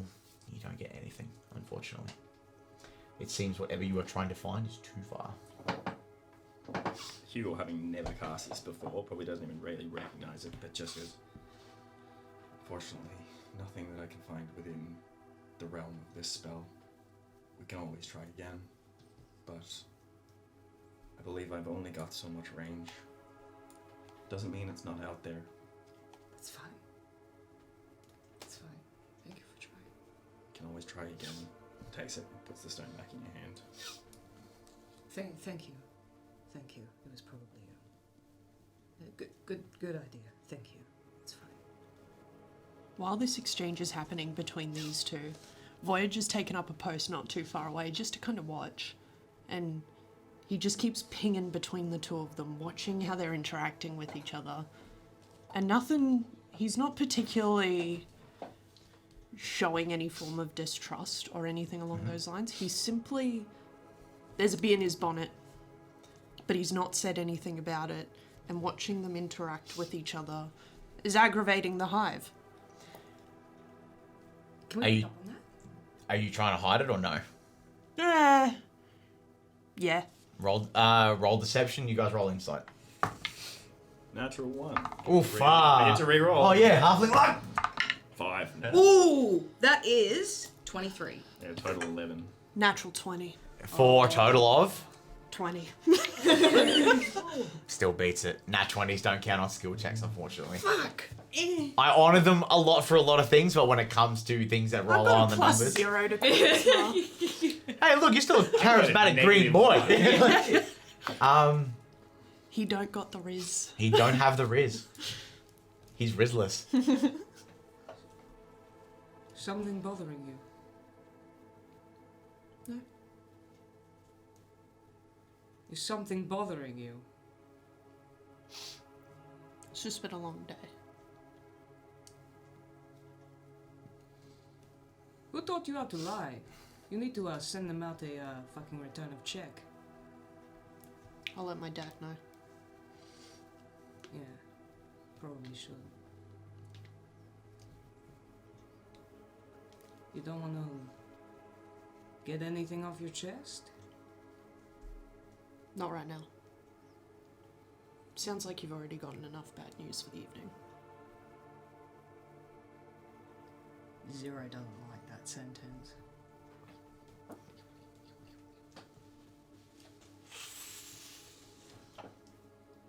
Alright. Well, Have a good night. you best rest up. You're gonna need a lot of sleep. A lot of speed bumps ahead. I'll keep watch.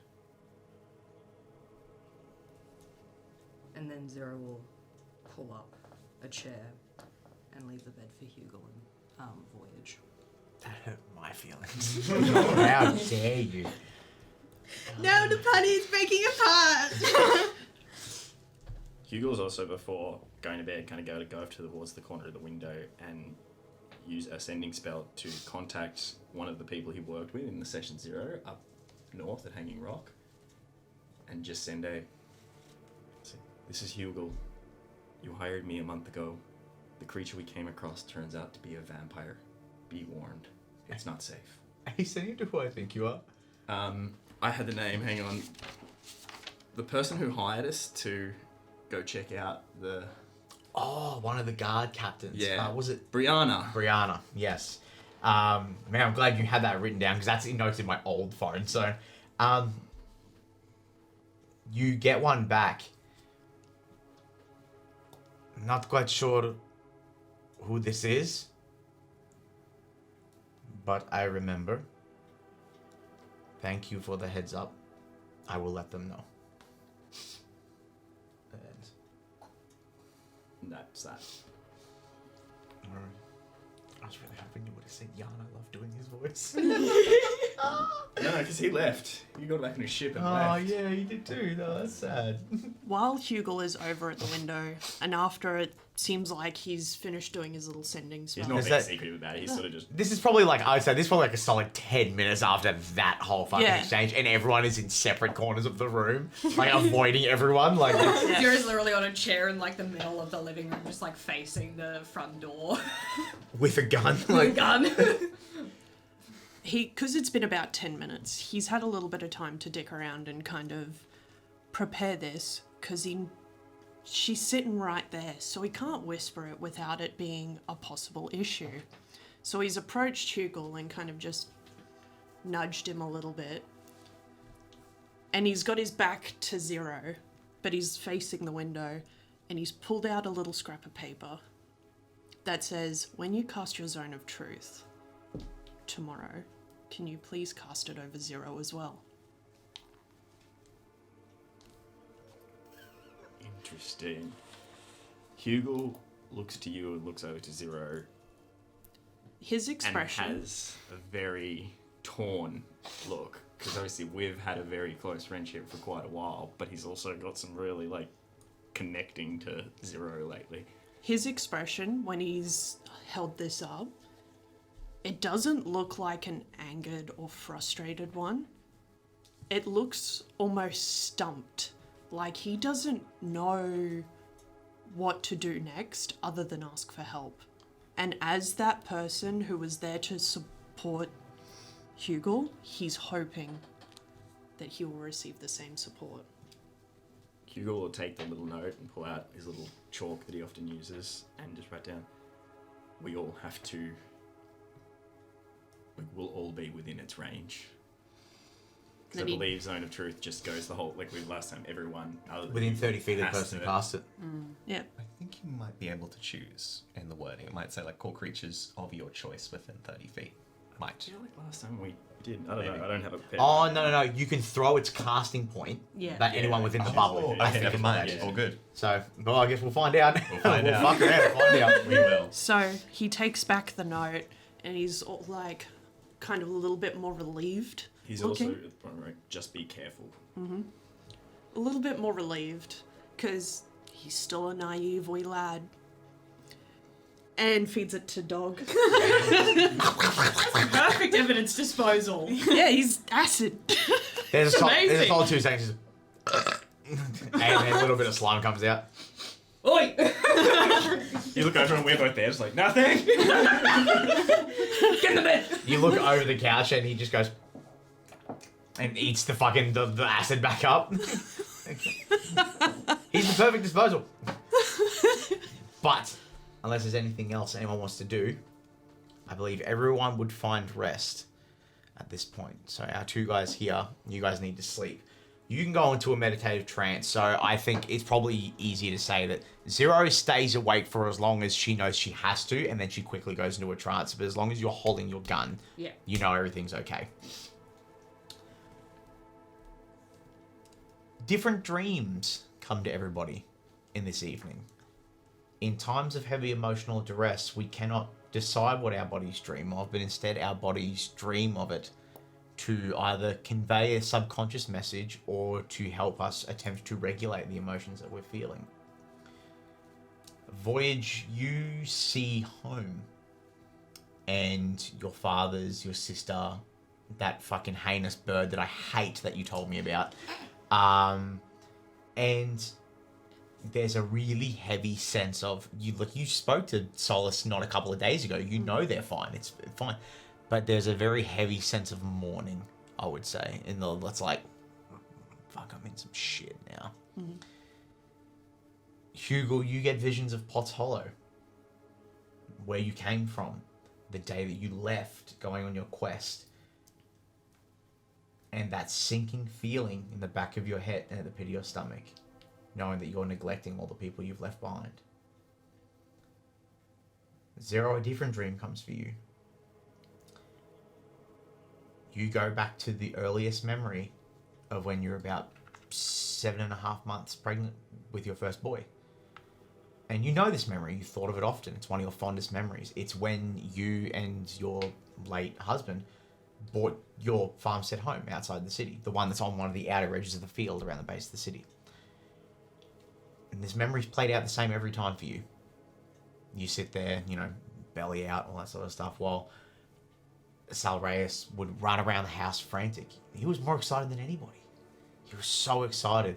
That blitzy blue bastard with his golden eyes, unstubbled face, unshaved, because he's not shaved in a week and a half, because he's been too excited trying to put the house together. And an age where you forgot about gunslinging. You forgot about murder. It didn't matter back then. But the memory takes a turn that leaves you feeling sick. In this small room for your baby boy that is not yet born, in the corner, what at first you think is a tall candle stand, like a candlestick with a candle sit on top, it starts to bleed from the corner of your vision and grow. And from the base of the corner of the room to the roof, it shifts into that tall, thin, elongated shape of the Wanderer. And the one thing that cuts into your vision the worst is the smile that seems too inhuman from jawbone to jawbone, with skin stretched back over a skull that shouldn't exist, as he sits there. And no matter how hard you attempt to look in the other direction and keep eyes left on one of the few fond memories of your late husband that you have left, you can't help but feel those two deep pit black eyes burrow into the side of your head. And he says nothing. And that dream persists until the moment you wake up after your 4 hours.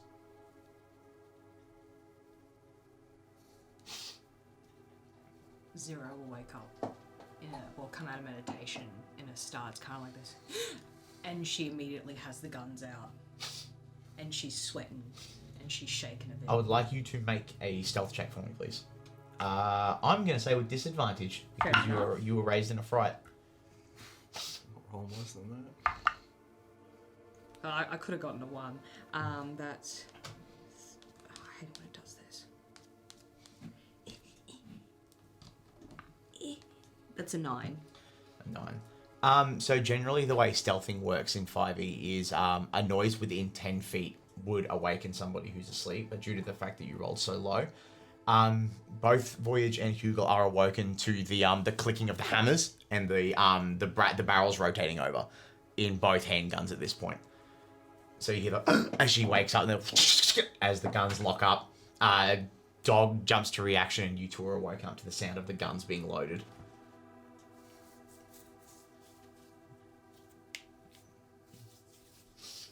Just eyes immediately at the door because the gun clicked. He was here. I saw him. He was in here somewhere. And she's mumbling to herself about him being here, and she then starts to scope out the entire apartment. You hear her walk down the hall and start opening up the doors to check them, doors that she's never opened whilst you guys have ever been here.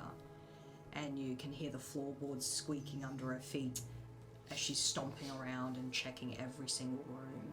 And then when she reappears back out from the hallway, she's appeared to have put her guns behind and just sort of wipes the sweat off of her brow. Sorry, didn't mean to wake you. Is everything alright? Fine, just got the heebie-jeebies. It's nothing. Happens. Don't worry about it. I want you to roll a deception check, and I want you to roll insight, please. There's no way I'm going to let you just brush that off. Ever. That is 14. 7. It is a 23. You know she's lying.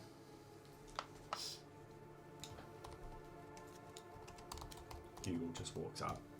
And you put your guns away now, you said? Yeah. Takes your hand. Are you sure everything's okay? It'll be fine. It's my fault anyways. It's my fault. Doesn't matter. You can confide in us when you feel comfortable. Thank you. Maybe I will. If I'm feeling down. Smirks at you.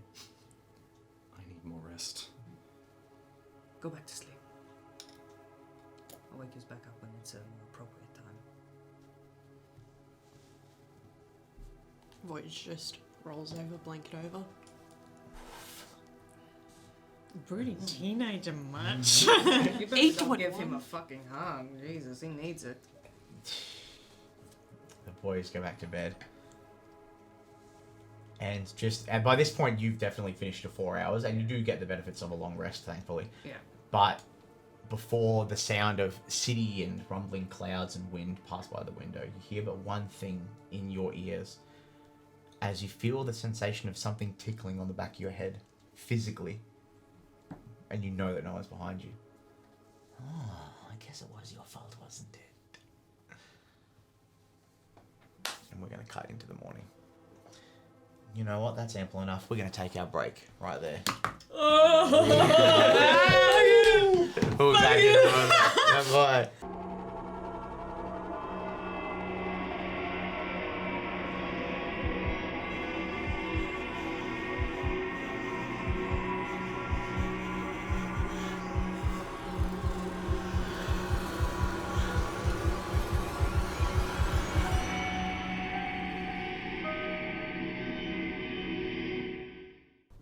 And welcome back. So, yeah, someone had a bad dream.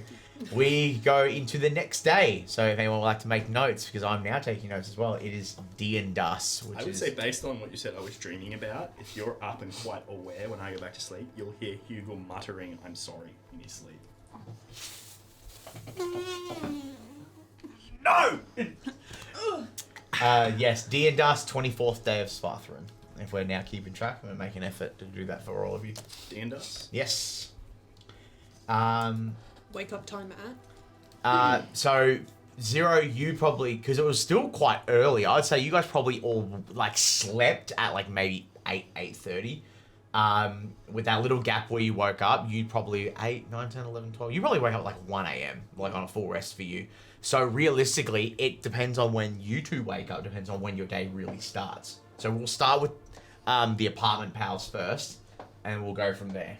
So, you're already awake by this point, and I would say, considering how early you guys went to bed, it'd probably be about 4 a.m., maybe 5 a.m., maybe going just into 5 when you start getting awoken to Hugle saying, "I'm sorry," a lot in his sleep. If it's been like a good amount of time and she feels like they're going to be well rested, she'll sort of slowly approach the bed and she'll gently sort of take Hugle's shoulder and just, "Wait, Hugle." I'm sorry. Oh. Good morning? It's still dark. Why do we keep getting up when it's still dark outside? It's so early. Fine. Sort of punches away.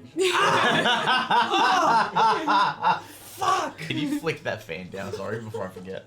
That's so outrageous for you. He's like, "If I have to be awake, so do you, fucko." Boom! Mate! Watch where you aim! Dog gets so... He's very low down the bed. Dog gets so startled that he rolls over the foot of the bed instead of the side. He goes... and like comes off. Huge thud. He's so hurt. Well, now I'm pretty sure the whole apartment block is awake.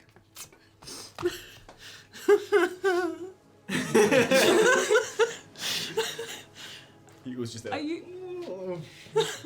I'm going to let you two get ready and I'll be waiting by the door when you're both ready to go. Hugle, being the normal traveler he is, rolls out of bed, still in his leathers. "I'm ready." He's a classic zero effort male. Rolls out of bed. Somehow his hair is perfect.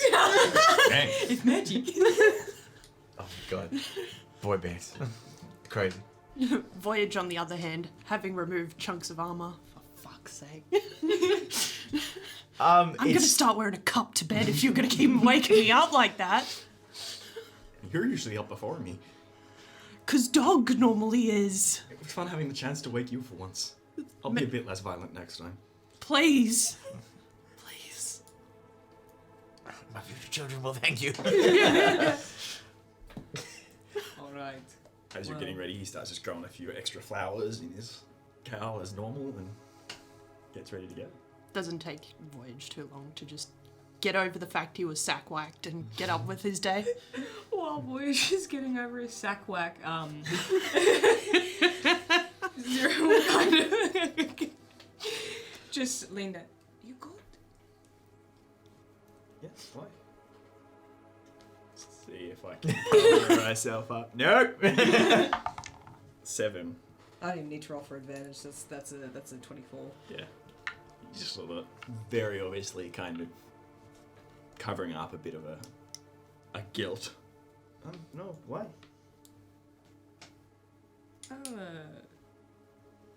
I'll get you later.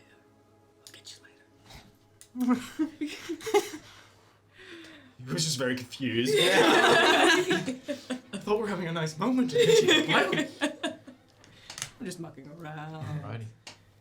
Voyage being the one that takes the longest to get ready, and then I gotta make sure my hair's done and my nails are clean. make himself My look boots beautiful. are strapped properly. Boots are strapped. Perfect Takes tension. 20 minutes to get the boots right. Yeah, Yeah, perfect tension on the leather straps to make sure it's not too tough and not tight enough.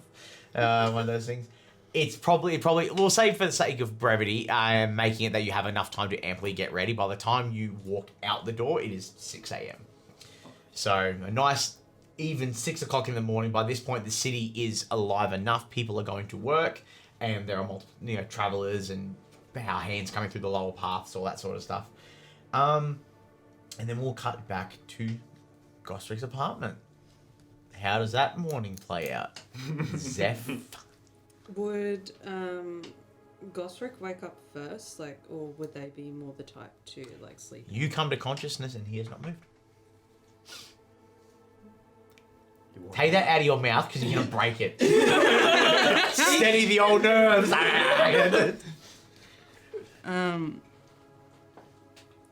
You said there was a wash, basin area sort of thing. Yep. Yep. So Zeph will go over to that area as quietly as they can. Try not to wake Goss up and just... I'm going to make it known right now. When you wake up, his cannon of a fucking arm is over the top of you, so you need to make an attempt to get out without waking him up. What am I rolling for that? That's going to be, I'm going to say, that'll be sleight of hand, because you want to be able to move his arm for you to slip Goes to a out. strength check. So that is He might be 16. rugged, but he is tender. That's a 16. Alrighty, I'm just going to check his passive, because you're basically on top of him, so we need to know what I he's love that doing. you're creating that sitcom moment where someone's Oh, rolling out of the I'm going to put this on the record now. This guy's a dummy. He has a passive perception of 9. Stop.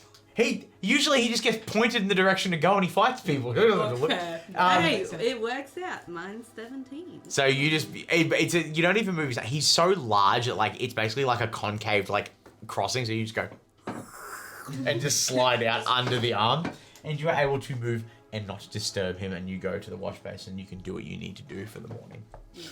Yeah, just they'll be cleaning off the blood that has dried from their forehead and any other wounds that they had. Just trying to fix up their clothes a little bit, make sure they're a little bit clean, and just look a bit not like they were plummeted yesterday. Is that what Gus did too? 2 in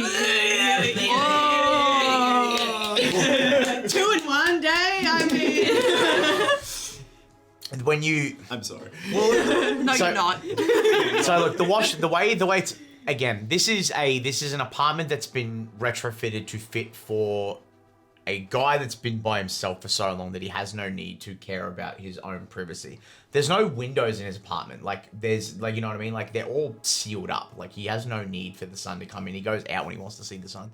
So his wash basin is not his washing area, his bathroom is not a separate room. It's just off to the corner of his room. And the tiles are slightly different. So and they're concave to have the plumbing and stuff. I swear to God, I'm gonna take away parent privileges.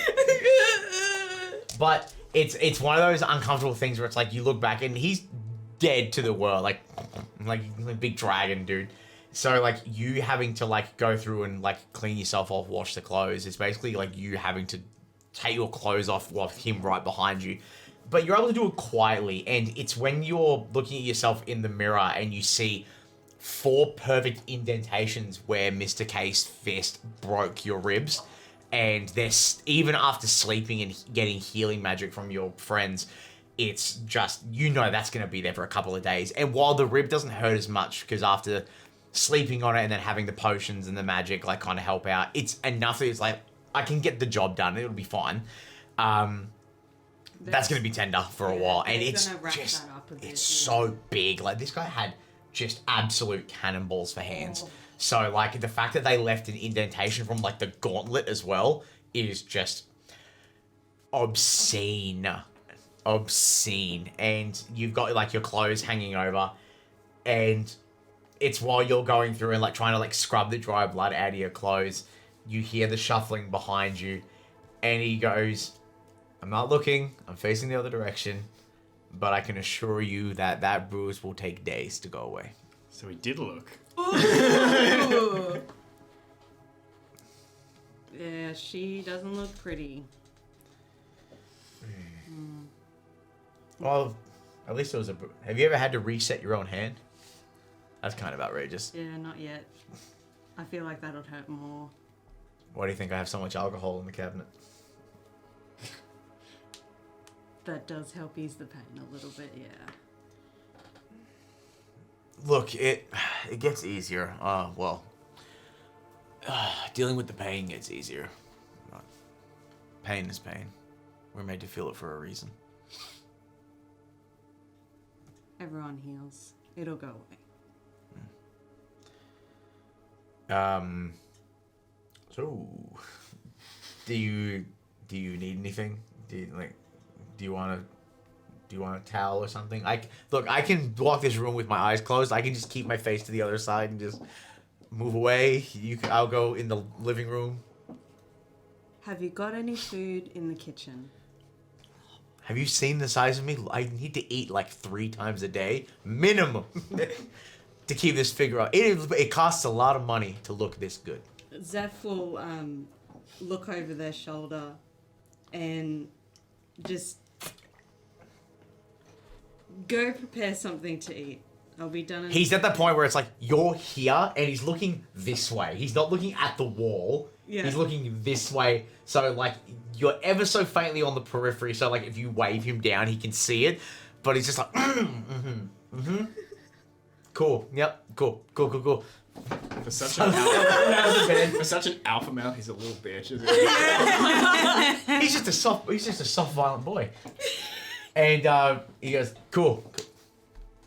And walks into the kitchen and receives. I just imagine just a knock to the door frame and then fuck. Yeah. Make a perception check for me. I meant to do that. I'm not supposed to have the back of my hand. That is a 23. You can hear the mumbling in the kitchen. It's like, God, you're such a fucking idiot. What the fuck?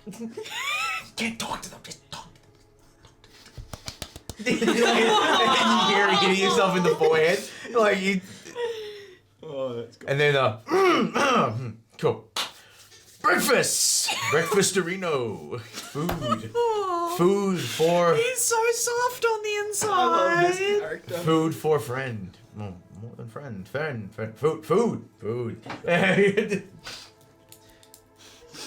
Situationship. Zeph is just over... He has a charisma of -1. It makes sense. Yeah, sure. That checks out. Zeph is just over the wash basin, just shaking their head like, oh my god. But You did this. their face is also bright red. If anyone were to walk in there, they'd just see the most colour on a changeling's face that you'll ever see. And it's just... Yeah.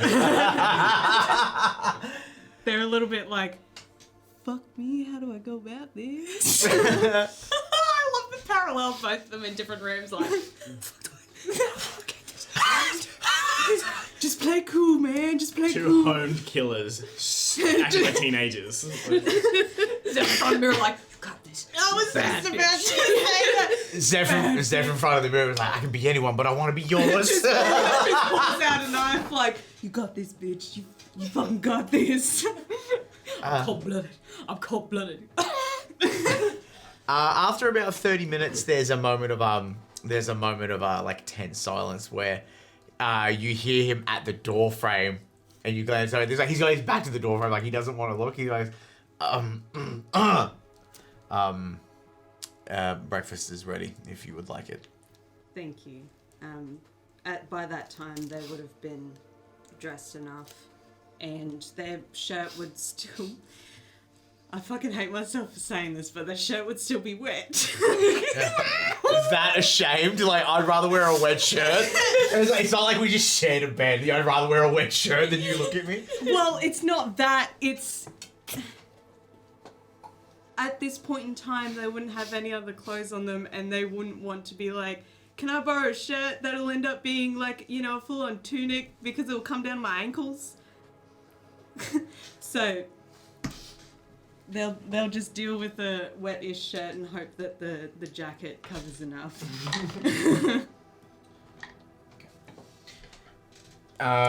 You walk out into the kitchen, and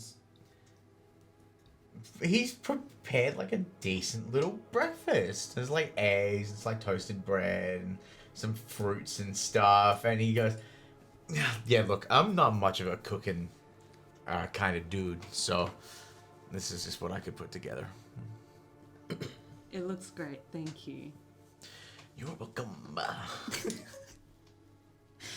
his material. And His Zara in the back. Pressed to the glass window. His material. but you're free to sit wherever you want to sit to eat your breakfast, but you find the entire time he does that weird like tism thing where he eats standing up at his counter. Yes. And like immediately, like passively, you get the sense it's like he's never had a need to sit down and eat because he's always eaten alone. He's never had anyone around with him.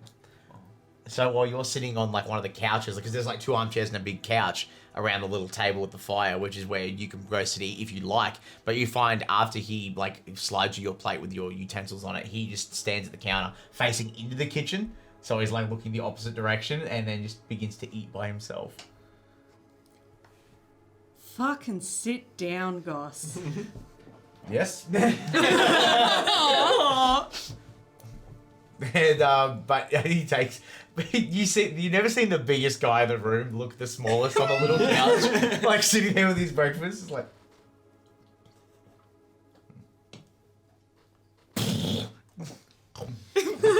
It burns a little bit more.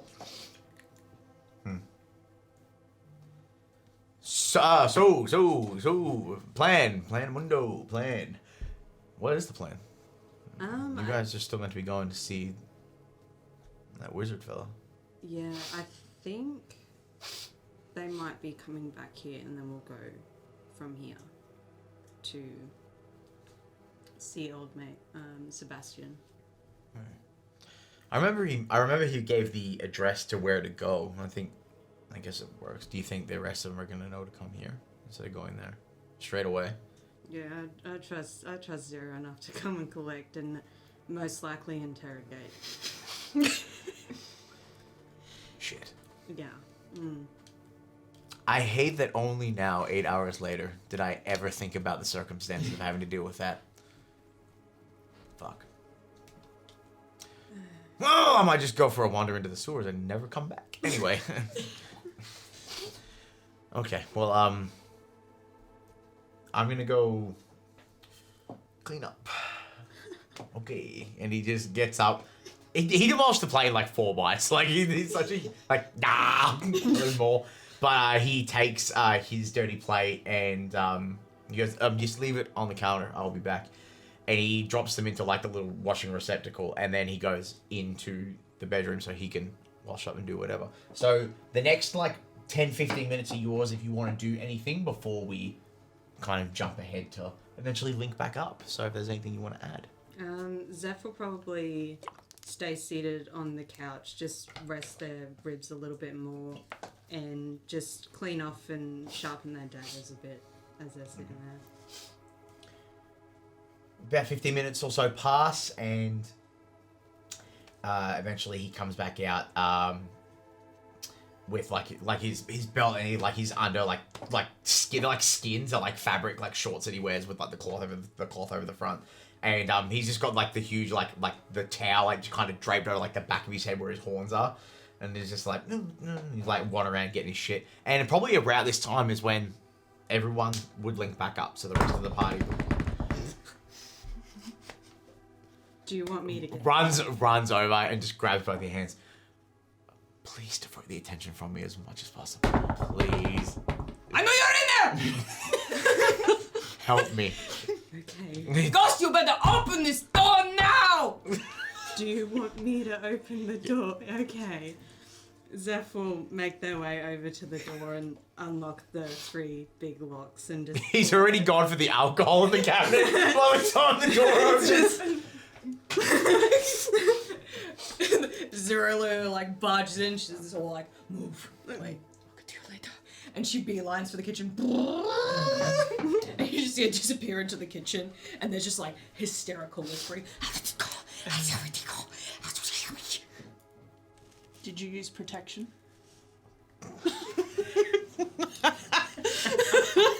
Loud. He's not trying to be stealthy while this quiet conversation is happening. Goss just giggling. You audibly hear the cracking of the vertebrae in Goss's neck as he looks to you, and there's just a moment where your eyes lock, and you know in his brain he's just screaming, "Help me!" Nothing happened! Oh my god! Oh, weak sauce. He's like, why not? There's just Sebastian in his workshop. I wonder how their morning's going today.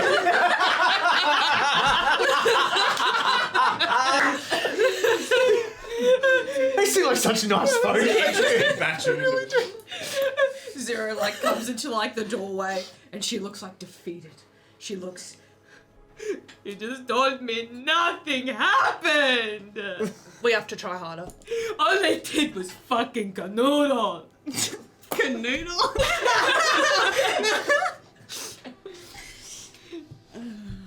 What are you looking at? You disgust me, disappoint me.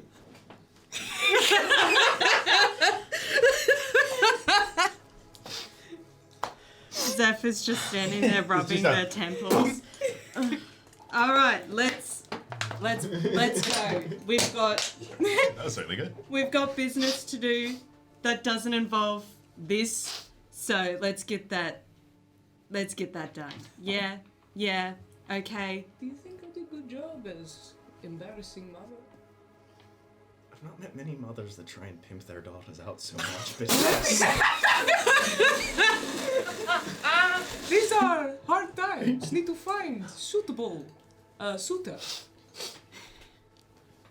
look, you do you. I'm enjoying the show. Anyways, yes, let us get on the way. Alright. That's why he was like, as long as you keep it away from me. It's coming for you. You already tried that. As everyone begins to leave, Gosrick specifically grabs Yuzef on the way out and lets everyone walk out the door. And he goes, and I think he would attempt to keep it so it's just out of earshot for everyone else to try and get some semblance of privacy. So if anyone would like to attempt to perceive it, they may attempt it, but he is trying to keep it hush-hush. Oh, roll! Oh, that is a 25. Oh, goddamn. Fuck me. He pulls you aside and goes, look, I know a lot of this has been me sending you all to places, and it feels like I'm not interjecting myself into what needs to happen. I'm not doing it because I don't want to. I'm doing it because as long as I remain a impartial, air quotes, party, I can continue to gather information and feed it to you. I do want to help, I really do. And I want to see you all get through what you need to get through.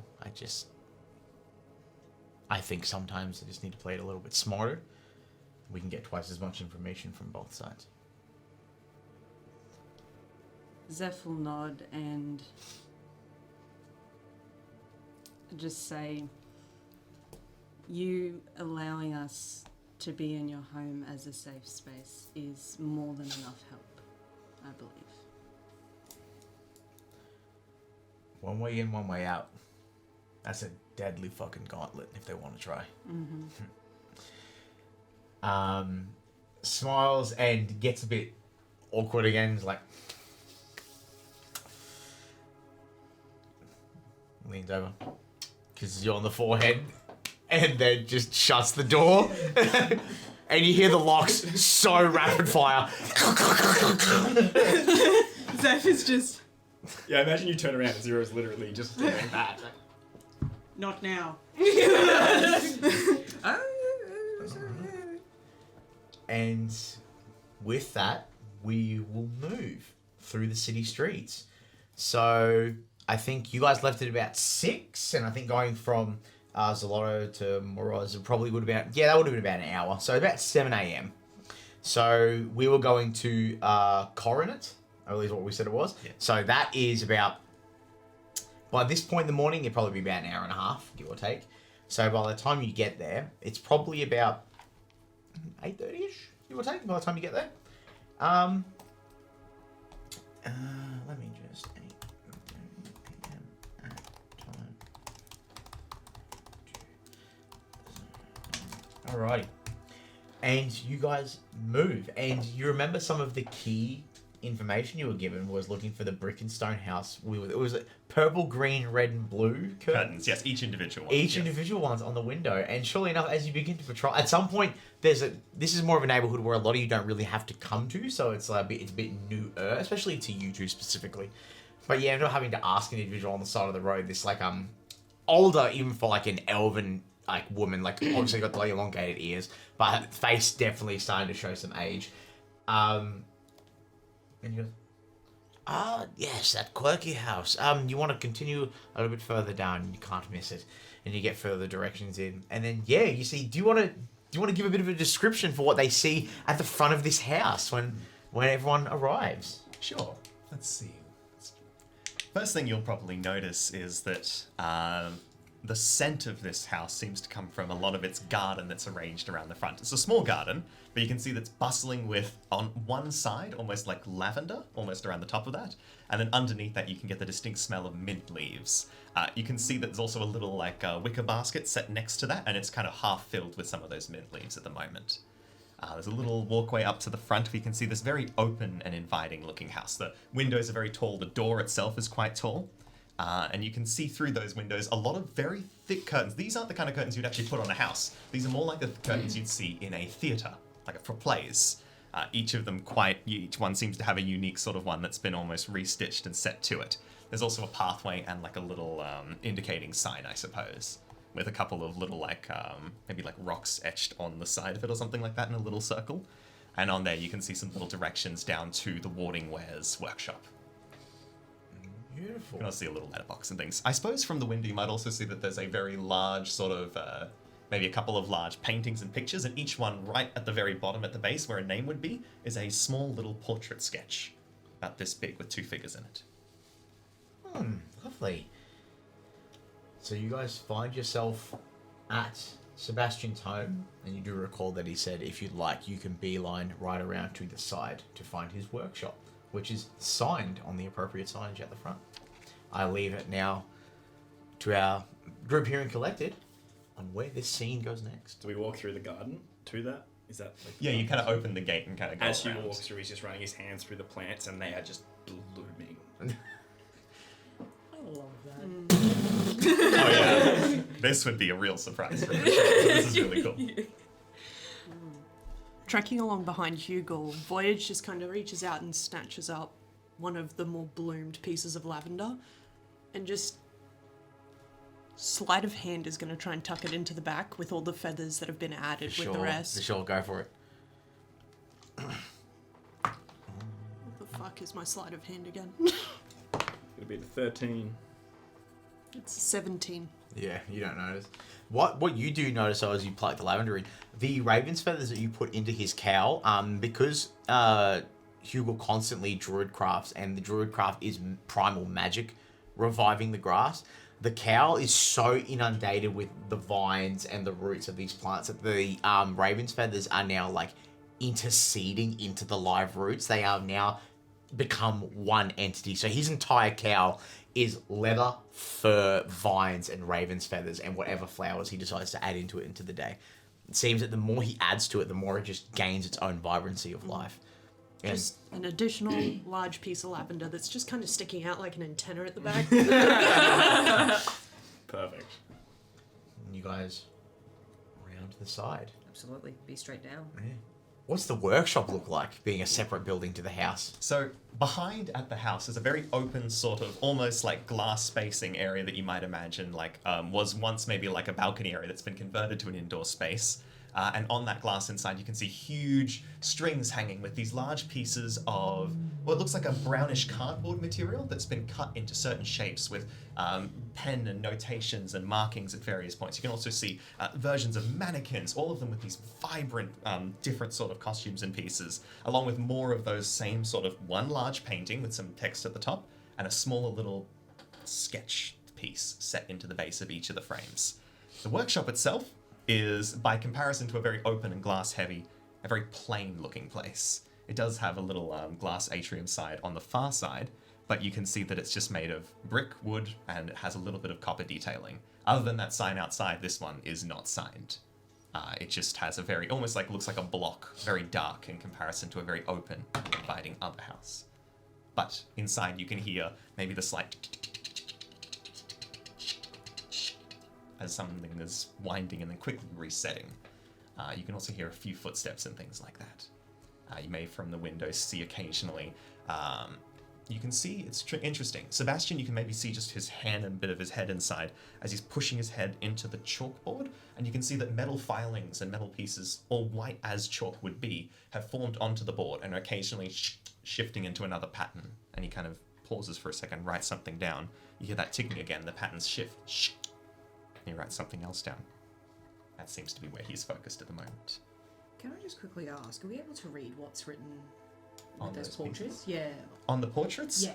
Yeah, I suppose I can give you some ideas. The one closest on this side says Fraulein Elkleeper. And on that one you can see, it seems to be the story of someone who grew up in a grove, and you can see them sort of shifting between a form, you can see animals, and at the very bottom of it you can see a date, and you can see a small sketch of what looks like Sebastian, with next to him is a woman with like darker short hair, dark eyes, and then she looks much more like she's got a much more open sort of expression to things. She's holding a huge bundle of flowers while Sebastian stands with nothing and just kind of smiles next to her. The one next to it might say Nightingale Male, and you can see another picture.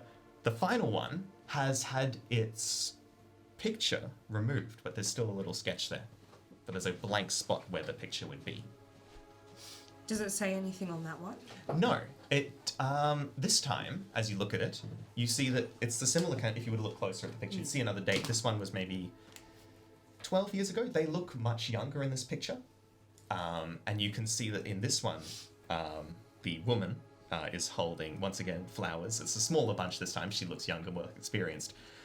And Sebastian is holding a box, a little glass display case, and on it is a blue cravat with little symbols on it, the same cobalt blue cravat from before. It seems to be a gift related to that painting that was removed. Yes, those are the ones you would see from this side. I just rolled perception before to see if there was like anyone else in the vicinity that might be watching, or in the. Oh, like in the neighborhood? Yeah. How'd you roll? I got a 23. Well, a 23? No, not in this neighborhood. This neighborhood seems a little bit more tight knit. What I will say is, as you guys, as you move, pardon me, around the edge, you see the like knights, like people that work for the law enforcement and the military. There is a pair, and they're just chatting between themselves. So it seems that this neighborhood specifically, while not definitely like the Garden or Traders Bay, like a neighborhoods that have a little bit more need to be protected, the council is still kind enough to send law enforcement down there to have a wander. And while there is a particular, I'll roll for it. We'll see what happens. No, they see you and acknowledge you, but they don't really take any notice. you know, it's a big city. There's a lot of people here. But also, you would get the idea that, lucky there's a sign here saying there's a workshop around the back. Otherwise, it'd probably look very suspect when a bunch of people walk into the gate. Yeah. But no, nothing like that. You guys are able to move through. What do you do? This is entirely... I leave the reins from my hands at this as you guys decide how you wish to go. You're at the door of the workshop while Sebastian works away inside. Alright, everybody ready to meet our new friend? Okay, wow.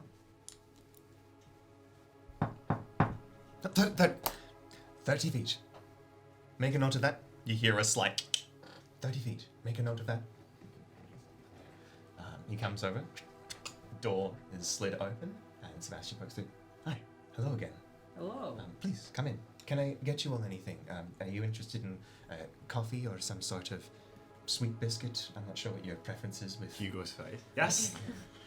See what Thank we, you. I'll refer you up to even the more. pantry. I'll refer to the pantry for you, but if anyone's interested in coffee or tea, mostly mint tea at the moment, but we can make do and see what we've got at the back. All good, thank you. Right, no worries. Right, well, come in nonetheless. Very easily wooed. I'm thrusting. I have found your vice, young master. Inside, as you kind of walk, he's immediately grabbed like a little speaker in the earpiece again. Coach and call? Coffee set in stone? Oh, wow, that was fast. You can all probably hear this actually, because it's coming from the speaker at a decent volume, you'd say. Could you please, I could probably use another coffee actually about now, but if you could also please bring down just a plate of whatever biscuits and things we have. Bonus if it's got any chocolate on it. See. Other request, but I'm sure I can muster up something. Thank you. No, I appreciate it. Also, do you need anything right now? Are you okay over there? No, I'm good. I'm just finishing up some sewing on more fabric, but I can do that. I'll hopefully have it in like 15 minutes. Oh, that means a lot. Thank you so much. Right, Yep. thank you. Thank you. Bye. Love you. Lovely. Won't be a moment. One moment, please. And he kind of reaches over before he plays it. 30 feet. Make it. Oh, yes, that's right. And he kind of puts his hand on the board again. You can see a few more shapes begin to shift. I've been thinking about what you said before about the Oh, and he kind of flicks his hand for a second. You see this large kind of reel of paper that kind of quickly flips over and shuts. But this doesn't look like equations. You can see it kind of looks like a thin line of text running in the middle of a page with a few that kind of block out from it. And it closes, and you can see that he has a theatre script, like set into a little podium to the side. He's quickly closed when seeing everyone kind of enter. Pardon me, it's just semi-relevant, really. I was looking into your thoughts from before about expanding out the barrier. I hadn't actually thought about it, as you'd said before, but it's a very good idea. I can probably take it as far as my actual reach of this can go, but the problem is once it breaks, then the damage will still affect the person, but it could be a way to prevent someone from getting hit pretty badly. I'll look into it. You work fast. That's very impressive. Well, it's work in progress, but I don't have it. When you live for perhaps 10 times less the age of some beings, you have to really put the pedal to the metal, so to speak. Light a fire under your ass. I like that. Aye, thank you. Right, now, as far as anything I can do for the lot of you, is there anything as far as resources and things you need? I currently have 2 of these small talkers.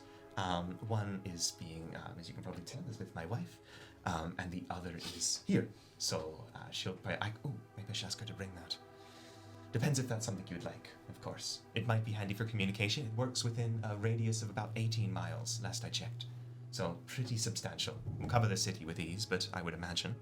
But is that roughly right as far as the city? Yeah. Cover the city in a good area of the mountain-ish, yeah. It basically gives you comfortable, clear communication within the entire confines of the city and probably just into the farmlands too. And unlike magical items, because of the radio basis, it doesn't require a charge or anything like that, unlike typical magical items, which makes it quite potent for just delivering messages. Though you do need to deliver 25 of them, and then seal that, and then the next 25 can come through, reasonably speaking. But with back and forth, that should be fine. Another thing I have is this, and he kind of unclips the sort of rod that he has in the back. This is a smoke and mirror.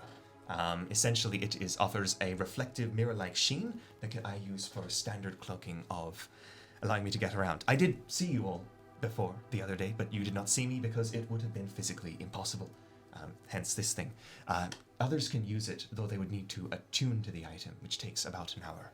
So whether or not, for now, I won't give you a demonstration because it's only got 4 charges in it, but perhaps if we need it. Those are my major arcana items. I am working on other things over here. And he reaches over. On the far side, you can see this room is pretty devoid of things, but you can see the chalkboard also has about 5-6 miniature little slats of chalkboard that are stacked to the side. And those are full of little pieces.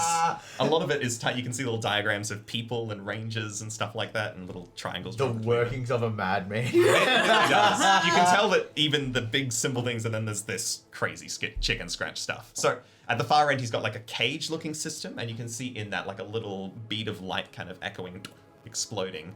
That's not what I'm trying to avoid this happening, but you know, we're getting there. But I'm looking in ways to counter magic. I can't dispel magic yet, but I'm looking at that. If they start casting it and I can see it, I should be able to get in there. Most high-level magic will be harder, but I'm ready to learn. That's currently what I do. I can detect magic, as I mentioned, identify. Do you have any items you need identified? Anything you might know that might be cursed? Any spells that might have been cast on any of you? I can probably tell, perhaps if anyone has been afflicted by one of those things. I'm not saying you have, but it's a dangerous place out there.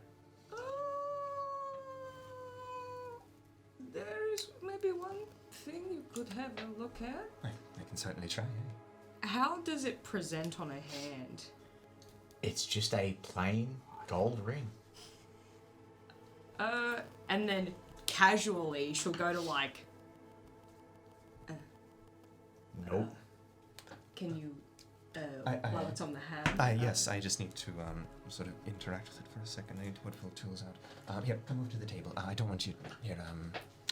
It's going to take a few minutes. And he kind of reaches aside, flicks his hands, and you see like a little like couch cushion kind of appears on the table. You can just sit on that if that's easier. Oh, okay. Oh, this is what it's like to get got. So I Collecting husbands. Oh no! It's a running joke, don't worry. You hear a tea glass shatter in the distance. If anyone did see the script, they would see probably the text from here says "The Woman in Blue" is probably the only thing you would see on like the theatre script, and he's had it close to the chalkboard when he was putting his hand on it. So Sebastian's going to sit there. He's going to take kind of swirl his hands for a second. You'll see that as you put your hand over it, you can feel almost like colder sort of air sort of kind of moving around the top of your finger, and then warmer kind of air moving down the bottom, and then a very thinner, stronger current moving through the center of the finger as it's like kind of striking over it. Right, I'm glad this board seems to be easier to get started. And for the next 11 minutes, I'll cast Identify on the ring. Yes, we can do that. But you can give me the details later if you want. But if there's no, that's okay. That actually works out well. So in the 11 minutes, that it's one of those things where it's like I feel like bar Sebastian running through the motions audibly, as a lot of us here can attest to, we speak out loud when we do things that require concentration. I feel like for a lot here in Collected, probably not so much you, Zero, but for everyone else here in Collected, it is very odd to be, for Hamilton reference, for anyone who listens, to be in the room where it happens, right? To be able to see the working foundation of where so much of this arcana technology that you're aware of come into existence. Now, granted, it's still very unique comparatively to the elevators that you've seen, and you know, like black onyx runic pads that you use for door opening and all that sort of stuff, which for you is everyday business. Right. Probably a couple of minutes into that thing getting that ritual getting started, there is a very slight and an opening in the door as the door opens and you see the back of a woman with shorter, darker hair, and in the clothes are. It's definitely something that could be worn in public, but it's also quite a bit showy.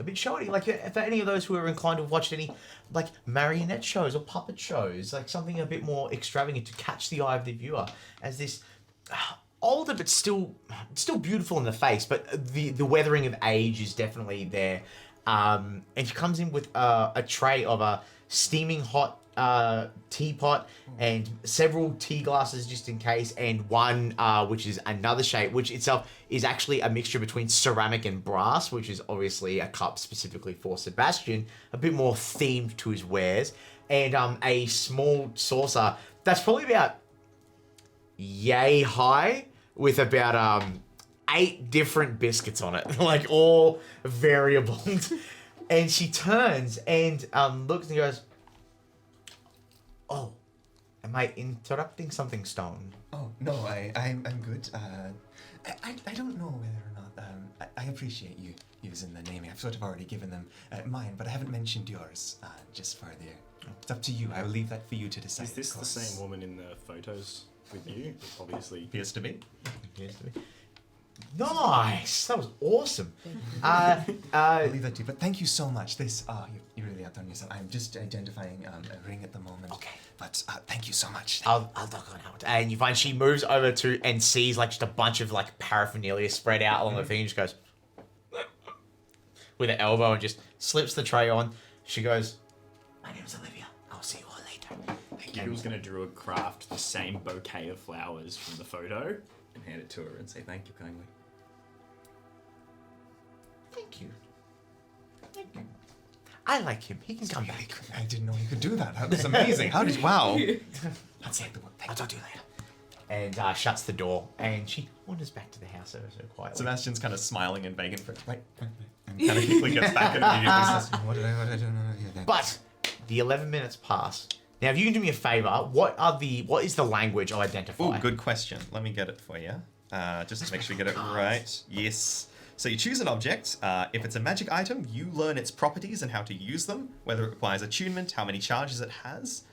You also learn whether any spells affecting the item and what they are. If it was created by a spell, like some sort of conjuration thing, right, then you'll know what spell created it. So just trying to get the origin Basically of this get thing. the item. Yeah, the item page. description. How many charges it's got, and just kind of if anything's affecting it magic-wise. Like if there's a spell locked onto it or something. So, Sebastian's ability to process information of a scientific and mathematical nature is probably unparamounted to a lot of others that he's worked with. You all notice off the bat that this is a man that is dedicated, if not all of his life, the highest portion of it to being the best at his craft or attempting to be the best. For you, the ability that when the information flows into your head, normally it becomes, you don't see it in words or numbers, you get it in emotive understanding, and then you take it to your blackboard and convey it in words and numbers in a way that you can look at it and go, I know what this is. Yeah. And as you're looking at the ring, I would even say you see the crossing paths of the two layers of wind and the surge that flows from basically like the elbow to Zero's hand and wrist. And you feel a bit like, this feels a bit odd. It's a bit peculiar. And there's a flicker of light around you, and you quickly look and you turn the window, and the day is as cloudy and sunshine through the distant clouds as ever. And you're like, oh, okay, must have been a bird of some sort. And as you continue to try and retain this information, you start feeling sick. And from the outer rims of your vision, black veins cross over into your eyesight. And for those watching on the outside, Sebastian starts to sweat a little bit and starts to get a bit... And ever so slowly, eventually you feel physically that you hit a wall and you're forced back out. But the reason you hit a wall is because you kind of get the idea that you know what this is on a baseline arcanic level. This is a contract. That's what that is. That is something that is bound to Zero because she made an agreement to have it. And as such, being the contract recipient and you not being the contract recipient and or holder, you're not allowed to know what that is. Right. Not right yet. No. All right. Sebastian will just say, one moment. I got, and he kind of stumbles to the door, shoves it outside, and just starts like dry retching and coughing quite heavily. You can see he kind of tosses. You can see him kind of reaching for rocks, and a few of the rocks nearby, kind of like reaching up to his hand, and then kind of dropping down and going, pardon me. I'm not used to being. Oh wow! Pardon me. That's Shit. no, it's okay. It's. I haven't had that reaction before. I'm gonna go and sit down inside. One moment. No, I'm okay. I'm just a bit frazzled by that. It wasn't anything to do with you. It's just a different magical item to what I'm used to. And he kind of sits down to the side and kind of processes for a second. He looks at the chalkboard. Right. So what we're working with here is that this is a ring that has an entity tied to it. I don't know what it is. It's a weird one that made me... Something didn't tick right with me there. I mean this in the nicest of way. But it does seem that this was made through a contract, a bound agreement that apparently as the recipient, I cannot know this. But if you have it, perhaps you know it. Another thing that's interesting, would Sebastian know the elements of the spell Remove Curse?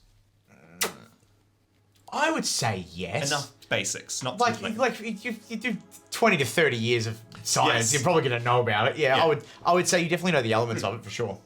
It's not the first item that's been. If this were a curse, what you would do is you could use a spell called Remove Curse, and what that allows you, it doesn't break the curse of the attunement, but allows the wearer to remove it and break the attunement.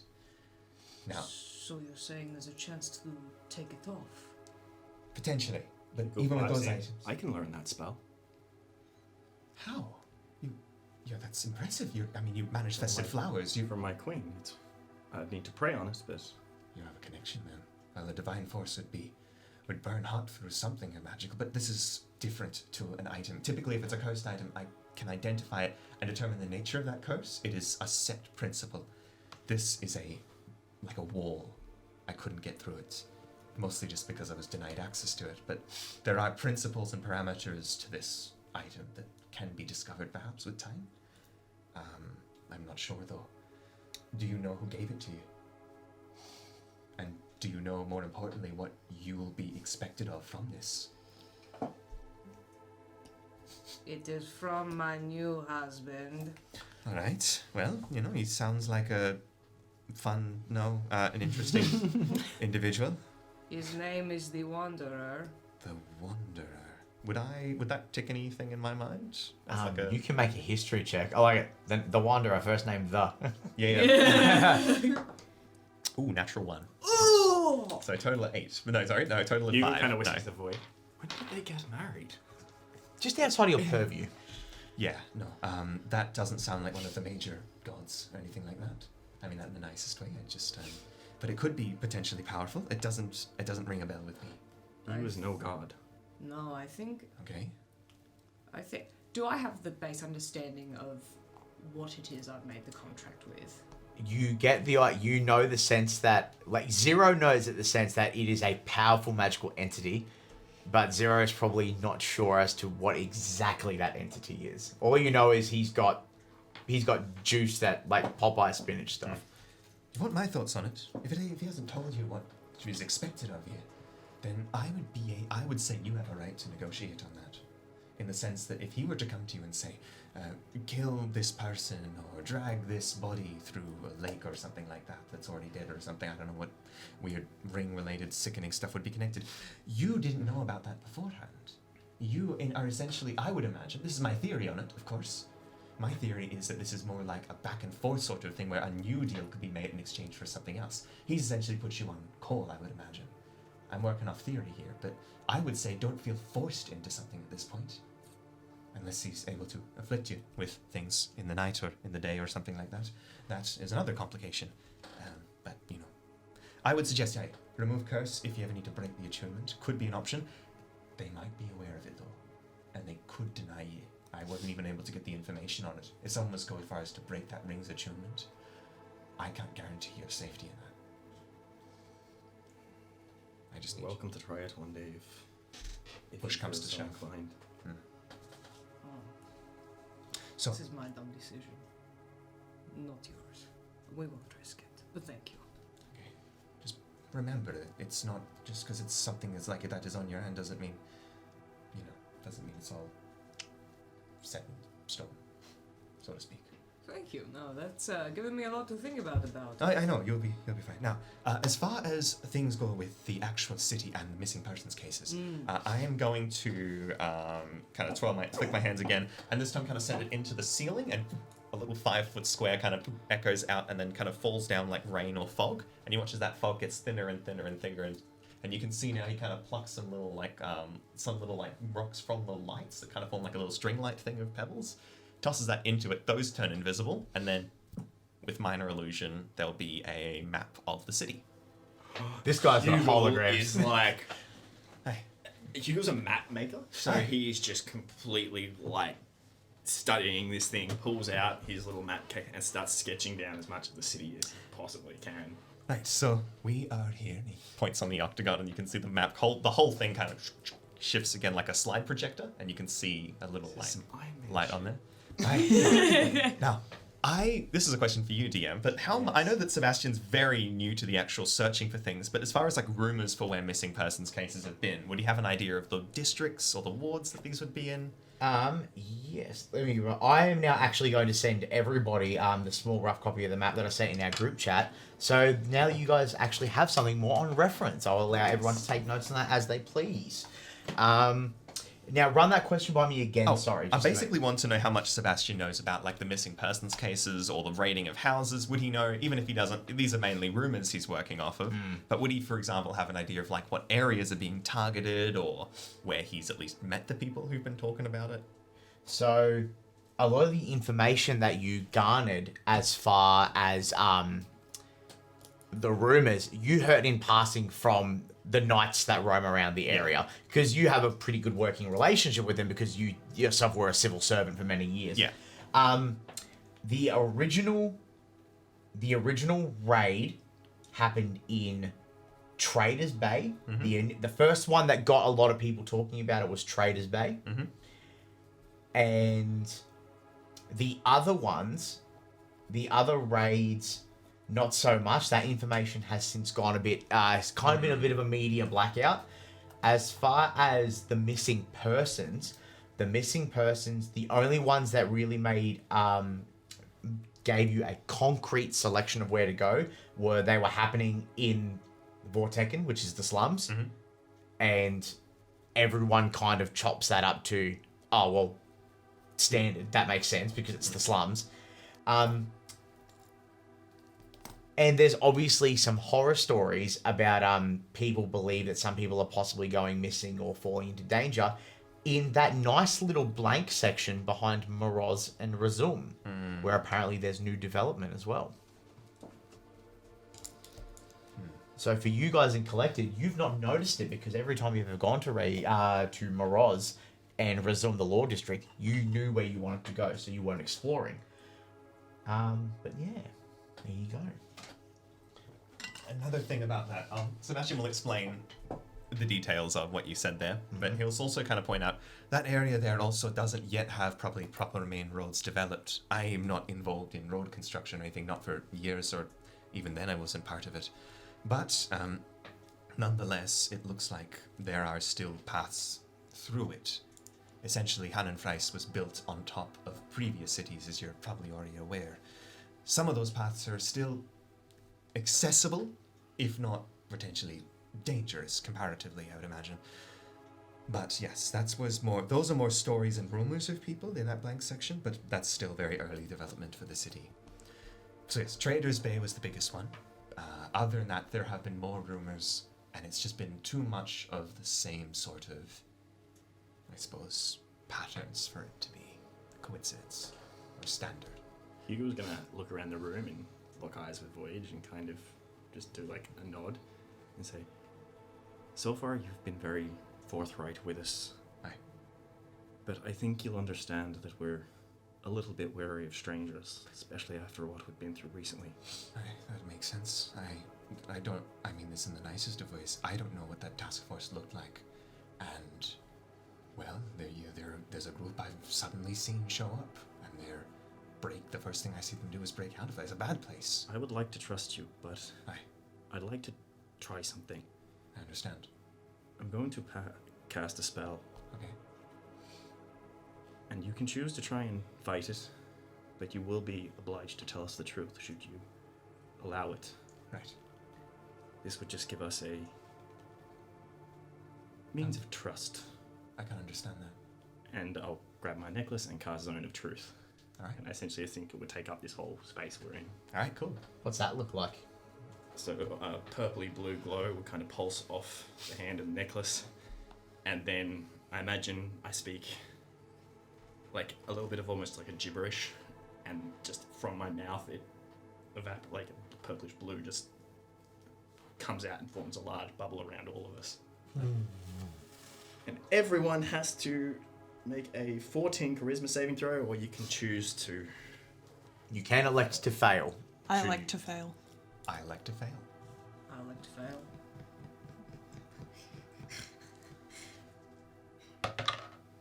Fuck you, that's 12.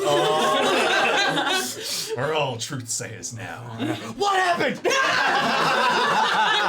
Hugo knows who fails and doesn't fail with it, so he says, everyone here is now obliged not to lie. Understood. Okay. Ask away. Have you been forthright with us in everything you've said? I have. Including the part about being afraid. Are you part of this private security task force, any of the members of this party, to your knowledge? I've only been in the city for 2 days, and They've been here for longer.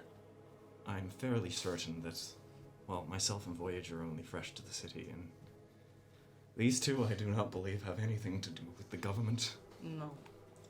Not a part of the task force. It's for the best, it seems, with the way they've been acting. Thank you, that does make me feel better. Feel a lot better about that. Now, any other questions for me? Looks around to everyone else. I like him, and I have to tell the truth. I know. I don't particularly have any other questions for you, per se. Understood. Well, if that's covered, perhaps we can begin to look into things, investigate and figure out So what's look going at on. you. I think there's something going on here. What are you looking at?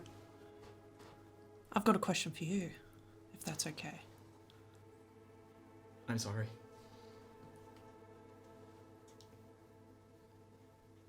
What? I'm an open book. Are you? Because shooting a random civilian for simply witnessing us doing good, according to this newcomer. Sorry, I'm No, choosing no, your words I as understand. ammunition. I'm It sorry. needed to be done. Someone has to make the decision.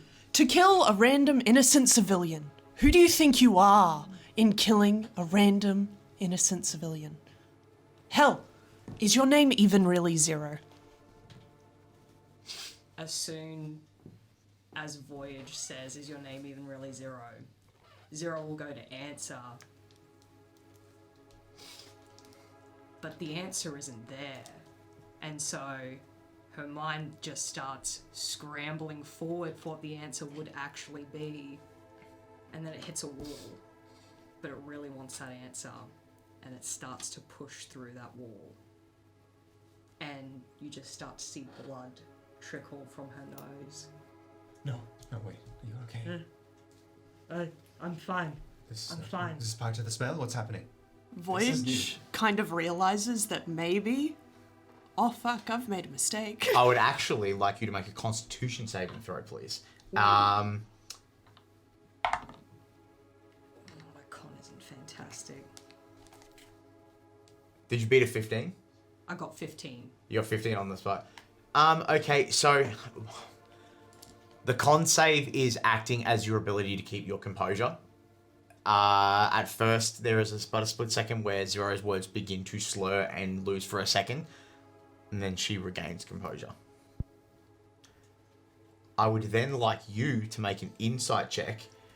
I'm gonna have you roll. I would like you to roll me. Insight is deception is what. I would like you to roll charisma. So roll a d20 and add your charisma modifier. That's 14. Math, 15. Okay. What you get from that, what you're reading on Zero's face, is the fear of someone realizing they don't know. That's what that is. I'm going to. You can take care of the rest of this. I need to go outside. Don't follow me. Just leave me alone. I need to go outside. I'll be back. And Zero will just wait outside. You leave. But we will remain here at the moment, with the party here and collected. I do apologise. While that was all going on, Hugo dropped the zone of truth, feeling very uncomfortable. I don't mean this in the wrong way, but I'm not sure how new you are to the game of this, but sometimes things happen. Decisions get made in a moment. I can't speak to your group. I wasn't there for the situation. I've had people count on me for things and failed them. I would just say that already she's going through enough, knowing that innocent blood's on their hands. She can say it has to be done, but she knows already. I think it's a complicated situation. I understand what you're trying to do. You're trying to make sure more people are protected.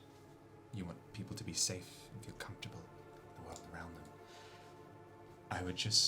I didn't want you coming into this group thinking we're all good. Well, despite that being down, I'm aware. I don't think people are. No one is all good. In that sense. I hope that hasn't broken anything. I just feel like that tactfulness there could have been, I think she's already going through a lot. I mean, she's got this weird, freaky thing that that ring made me lose my marbles for a moment there, so I worry for what she's going through. She shows a tough exterior. Aye, so does everyone in many senses. Perhaps. We will fade from the workshop in the moment and follow Zero as you stumble out, and once you know you're out of view of the windows of the side of the workshop is when you start to feel like your shoulders weigh a ton. It'd just be a succession of rapid heartbeat, heavy breathing, and then a name. Very quietly repeats over and over. And then there's a voice that she doesn't recognize that just goes, Ariella, what are you doing? And then it goes silent.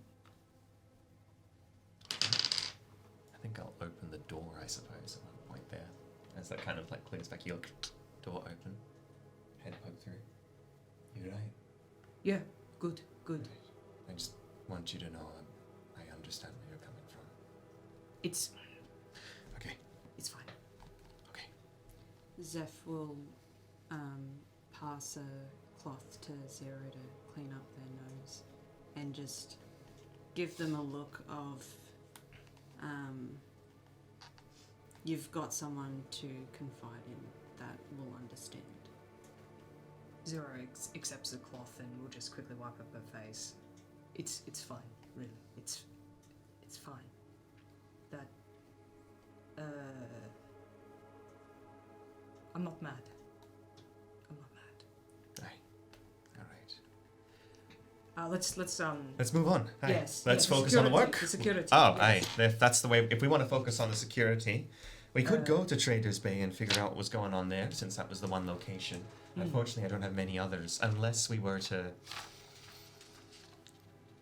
I don't know. We could try and meet some of the people. We could try and go to council. I still have my letters of, some of my letters from my work there. I can try and get us in a meeting with someone who might know more about council work. I know we don't trust the councils all.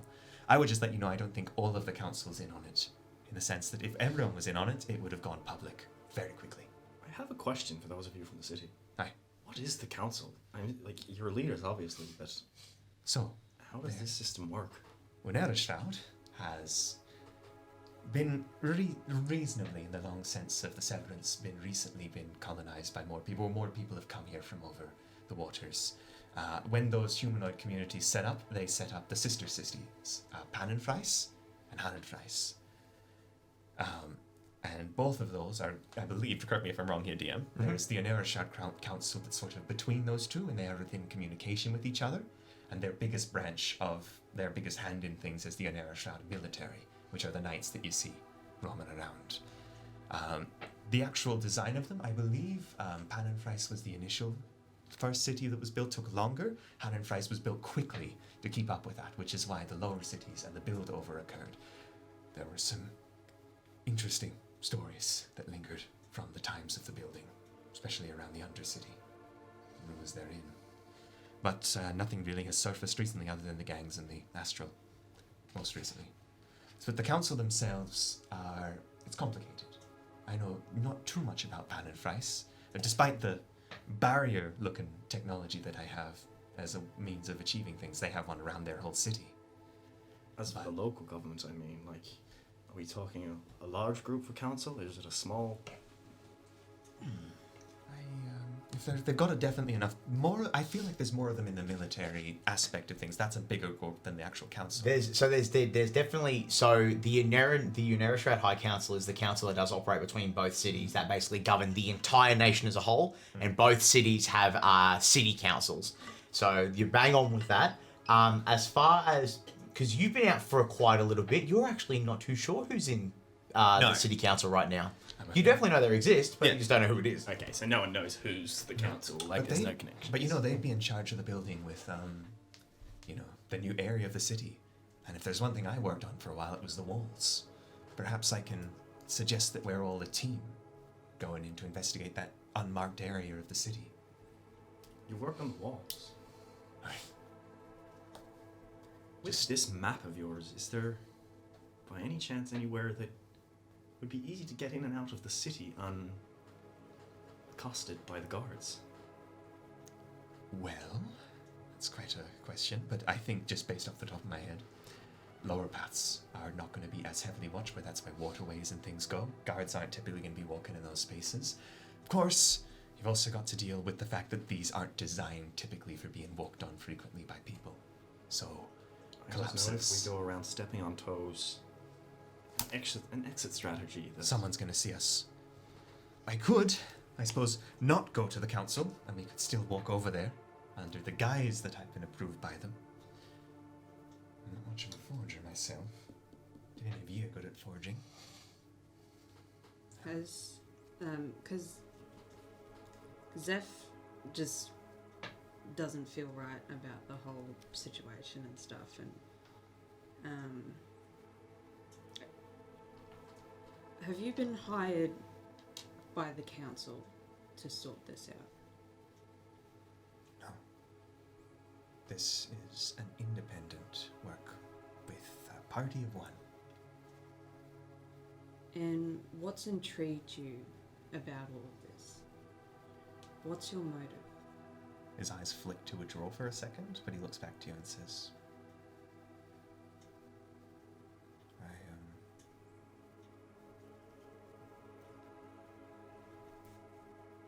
I feel like I need to put a name under my belt. A couple, as many as I need. People that I can say are better off because of me. That's probably my best approach. Some personal things, but it's not any achieving getting money or trying to break anyone or anything like that. Don't like the Astro very much, though. That's more of a other side situation. Yes. Pardon me, that's a big question. It's a good question to ask. It's more of it's just my own approach to things. You might also notice in this room that there are indents in the wall where smaller little plaques have been taken, and you can see essentially nailboard scratches. Like a heavy metal nail has been dragged through about a portion of the top wall and then removed. And they're at regular intervals across the office space. You can also see that the only drawer, the one he glanced to, has a heavy padlock on it, or a heavy lock on it. But it's for me to know and to figure out. I can assure you that that's the long and short of it. Why do you? Oh, you go. Have you been helping people recently? Like, getting rid of quote unquote astral users or people that have been dealing astral. Not very successfully, no.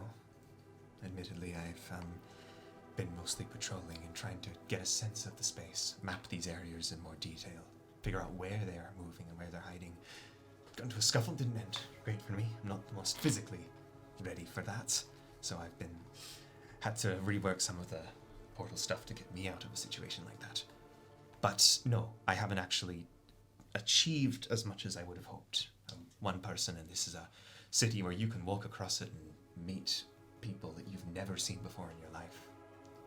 Well, you've made yourself known in our community, whether you like it or not.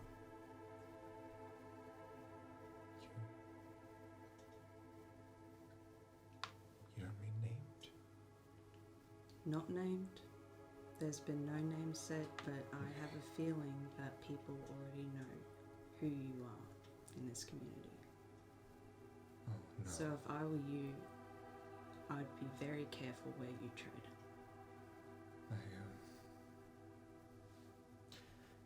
You can see the way he's kind of holding himself. The stress he's feeling isn't really for him, but you can see he keeps looking out the window across the pane of the glass. I swear it wasn't my intention. I don't know. Do you know how I can keep her safe?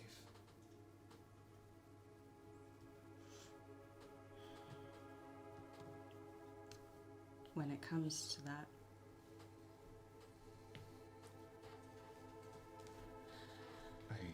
I've had to do the same recently. Oh, I'm sorry to hear that. So, either hire someone or get her out.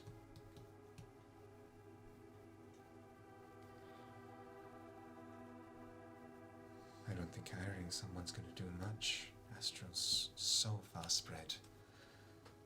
I don't think one person's going to be enough. I think I might have to... No, thank you. You might have saved her life there. Something I should have been aware of. I lacked. I think I was so focused on just trying to get anything started. I forgot to think about what happened if I put my hand in the furnace. So, I am going to see if I can organize at least some alternate point of stay for her and bring up that conversation. That's going to be complicated. I might need to bring that up with her soon. Just for her safety, thank you for telling me. Why do you all want to find this private security task force, might I ask?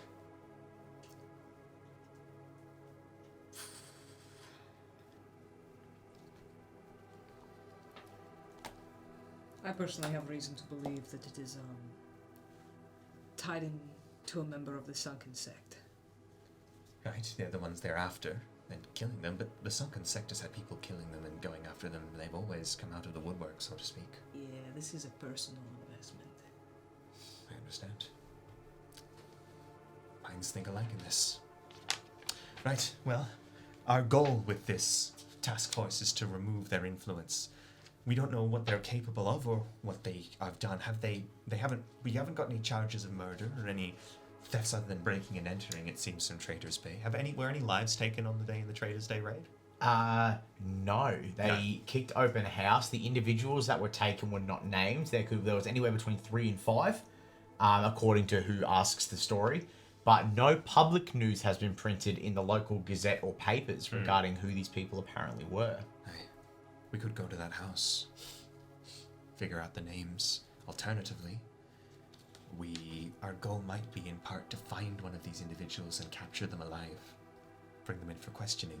Find the location. Find the names and identities and abilities of these others. Deal accordingly. Good idea. I think capturing one of them alive is going to be our best bet. Getting one of them separate from their group.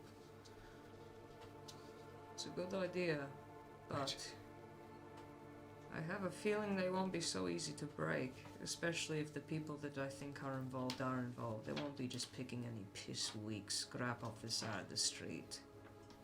Okay, so we're dealing with quite quite dangerous people then. Possibly.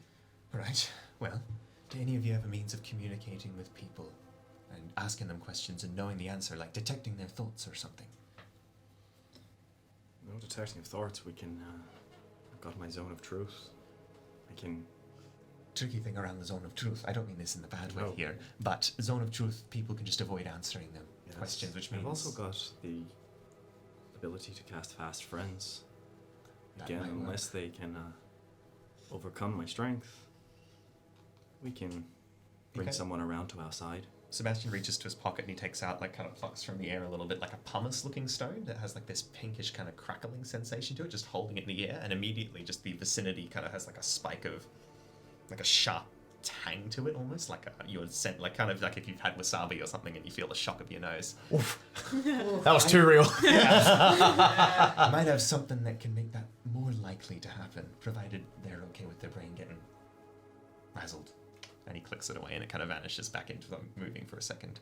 Or you could take a couple of fingers and toes off. That's what I was thinking. I'm not. A couple of caps in the I- knees. Oh, well, I haven't done that before. Just But a quick. oh, yeah, sorry, oh, yeah. yep, that would do something to them. That would work. We have a few different means of No, that's good. We've got getting plans. information We have amongst this group. Aye, we have contingencies. So now that brings us with a few options here. We've got a big city to look at. Do we want to start at Trader's Bay or that place? I think maybe avoid the council hall now.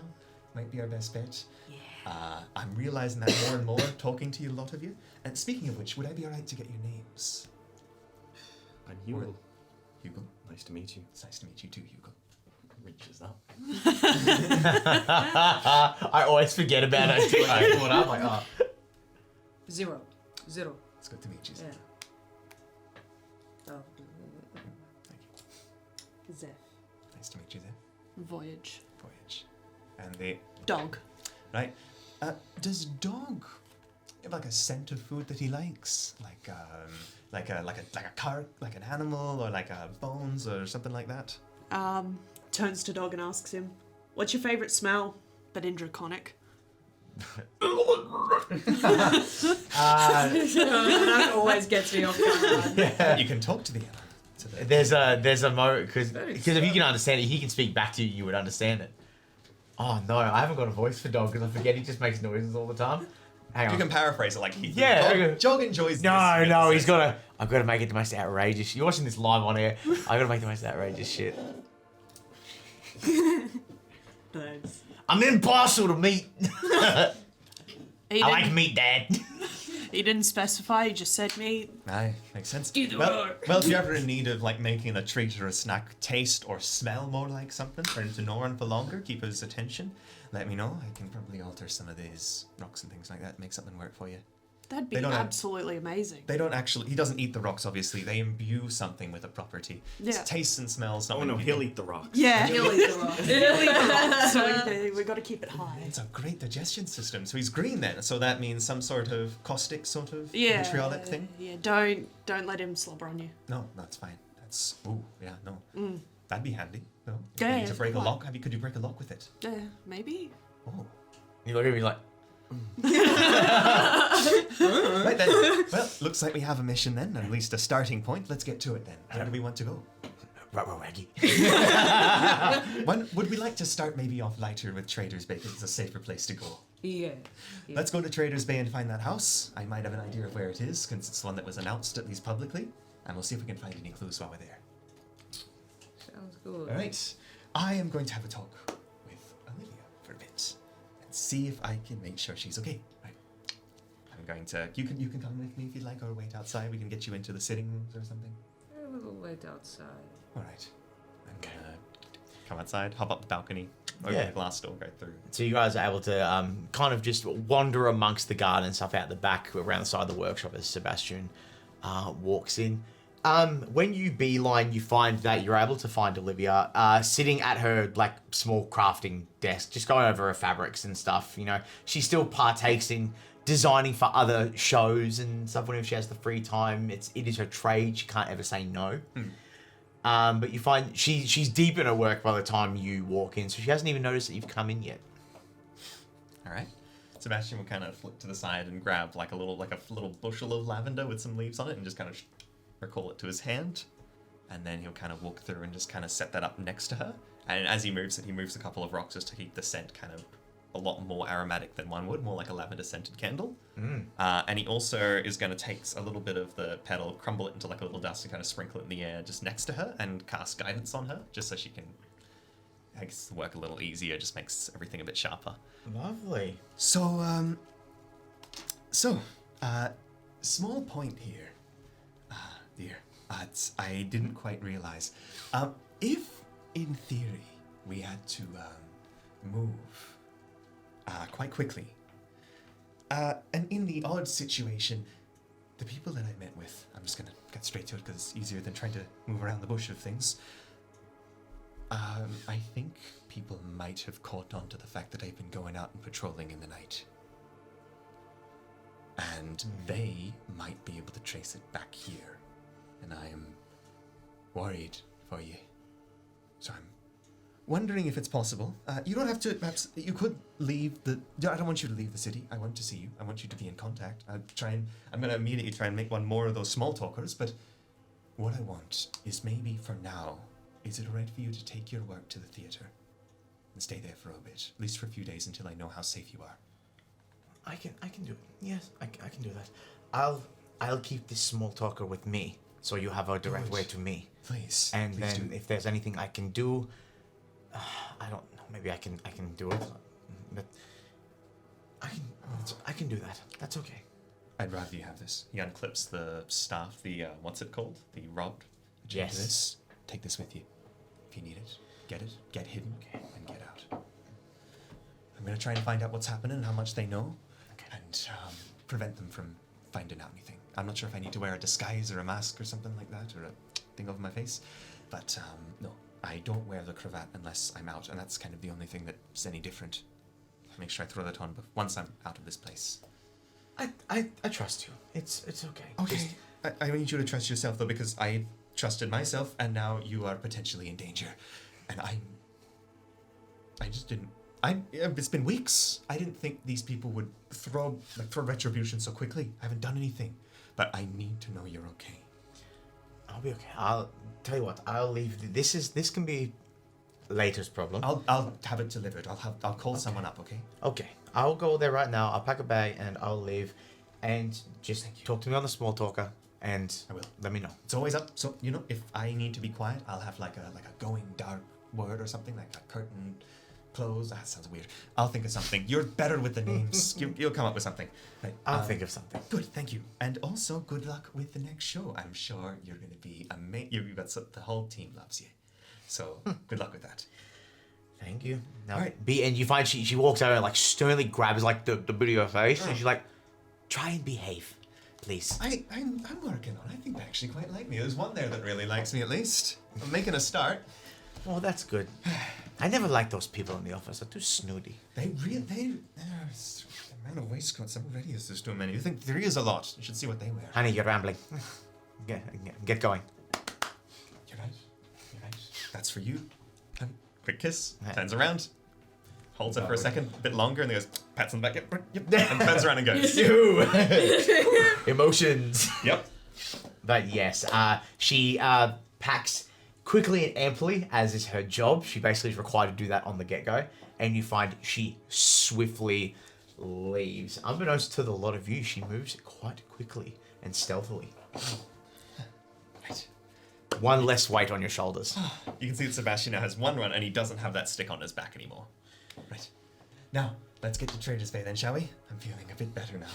Pardon me, that was a lot. I think a lot's going on right now, emotionally, but for me anyways. So thank you for your understanding. You do what you have to. You really do, and it's gets scary, so I didn't think I'd ever be this. I didn't actually feel scared of all of this until just then. Let's go. Welcome to the city. Hi. And you all move in conjunction. The trip from Coronet to Traders Bay is not long. You're able to bypass through Semerki to get there. And it is, by this point, it's probably like, you're probably going into like early midday, because like you guys got there pretty decent in the morning, and there's been a lot of conversations and a lot of talking, so we're moving in conjunction with the clock. I dare say by the time you actually get to Traders Bay, it'd probably be about 11:30.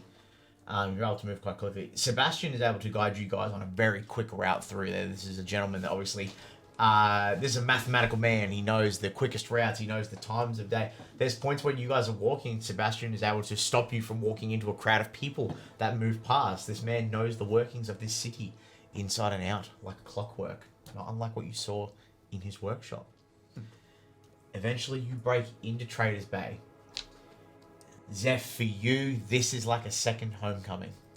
Going into the place where you know your father works, because in Trader's Bay is where you will find 90% of the working class here in Hunt and Freeze. People, there are woodworkers, there are steel workers. As you get closer, you see where the neighborhood slightly descends a little bit more and is left. So what you see at the top of buildings, you see pluming smokestacks coming out, but when you actually break into the main thoroughfare, you actually see, because the ground itself is recessed, there are towers and high buildings. This is a working neighborhood. You hear the clanging of steel, arcane machinery. You hear cuss words that I will not say on recording as people are swearing that something, and then in the distance you hear something blows up and a bunch of people yelling.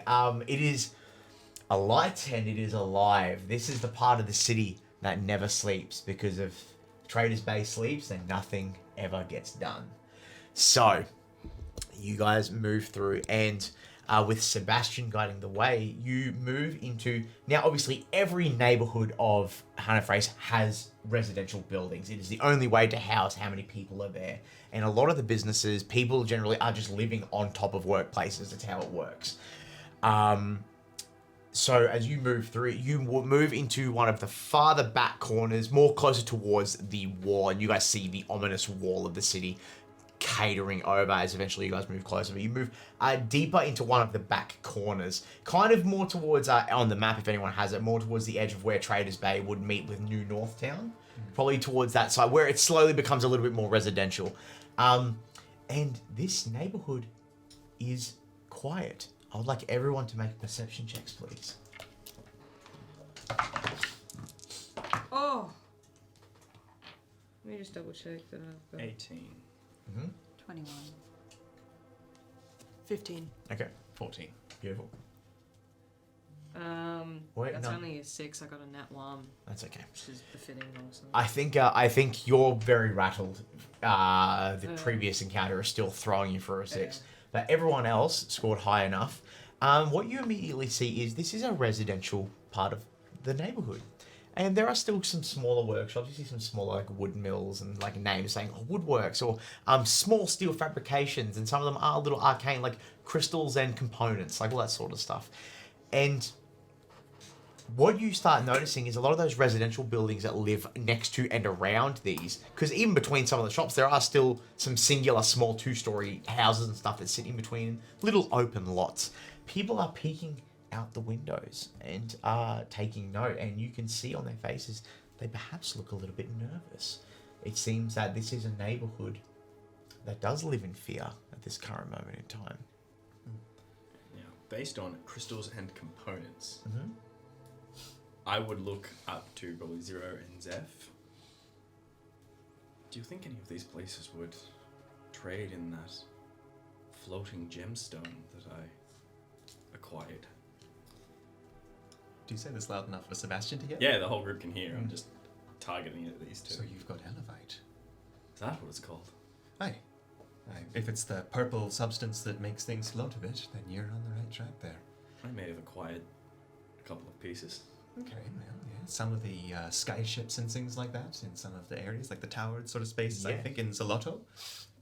This is no use to me, but I could use a diamond in case anyone was to go down in another fight like what almost happened to you. Wow. That sounds valuable. So a trade at one of these gemstone places could be. I'm just not sure how open to trade with this kind of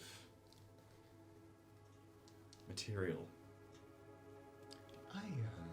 How open is Elevite trade? Make a history check for me, please, sir. I shall guide myself in this, just Absolutely. to see if it helps. Okay. Guidance. Guidance. 13 plus 4, so that's a 17 on history. It is not uncommon for people that have ventured out of the city to sometimes come back with little pockets of Elevite that they've mined or found by happenstance in a weather storm. Without gandering at the size of the ones that he has. Yeah. It depends on the size and the regularity of the shape. If it looks like it was pulled from the ground, generally people will trade quite openly. Yeah, it's like a natural material.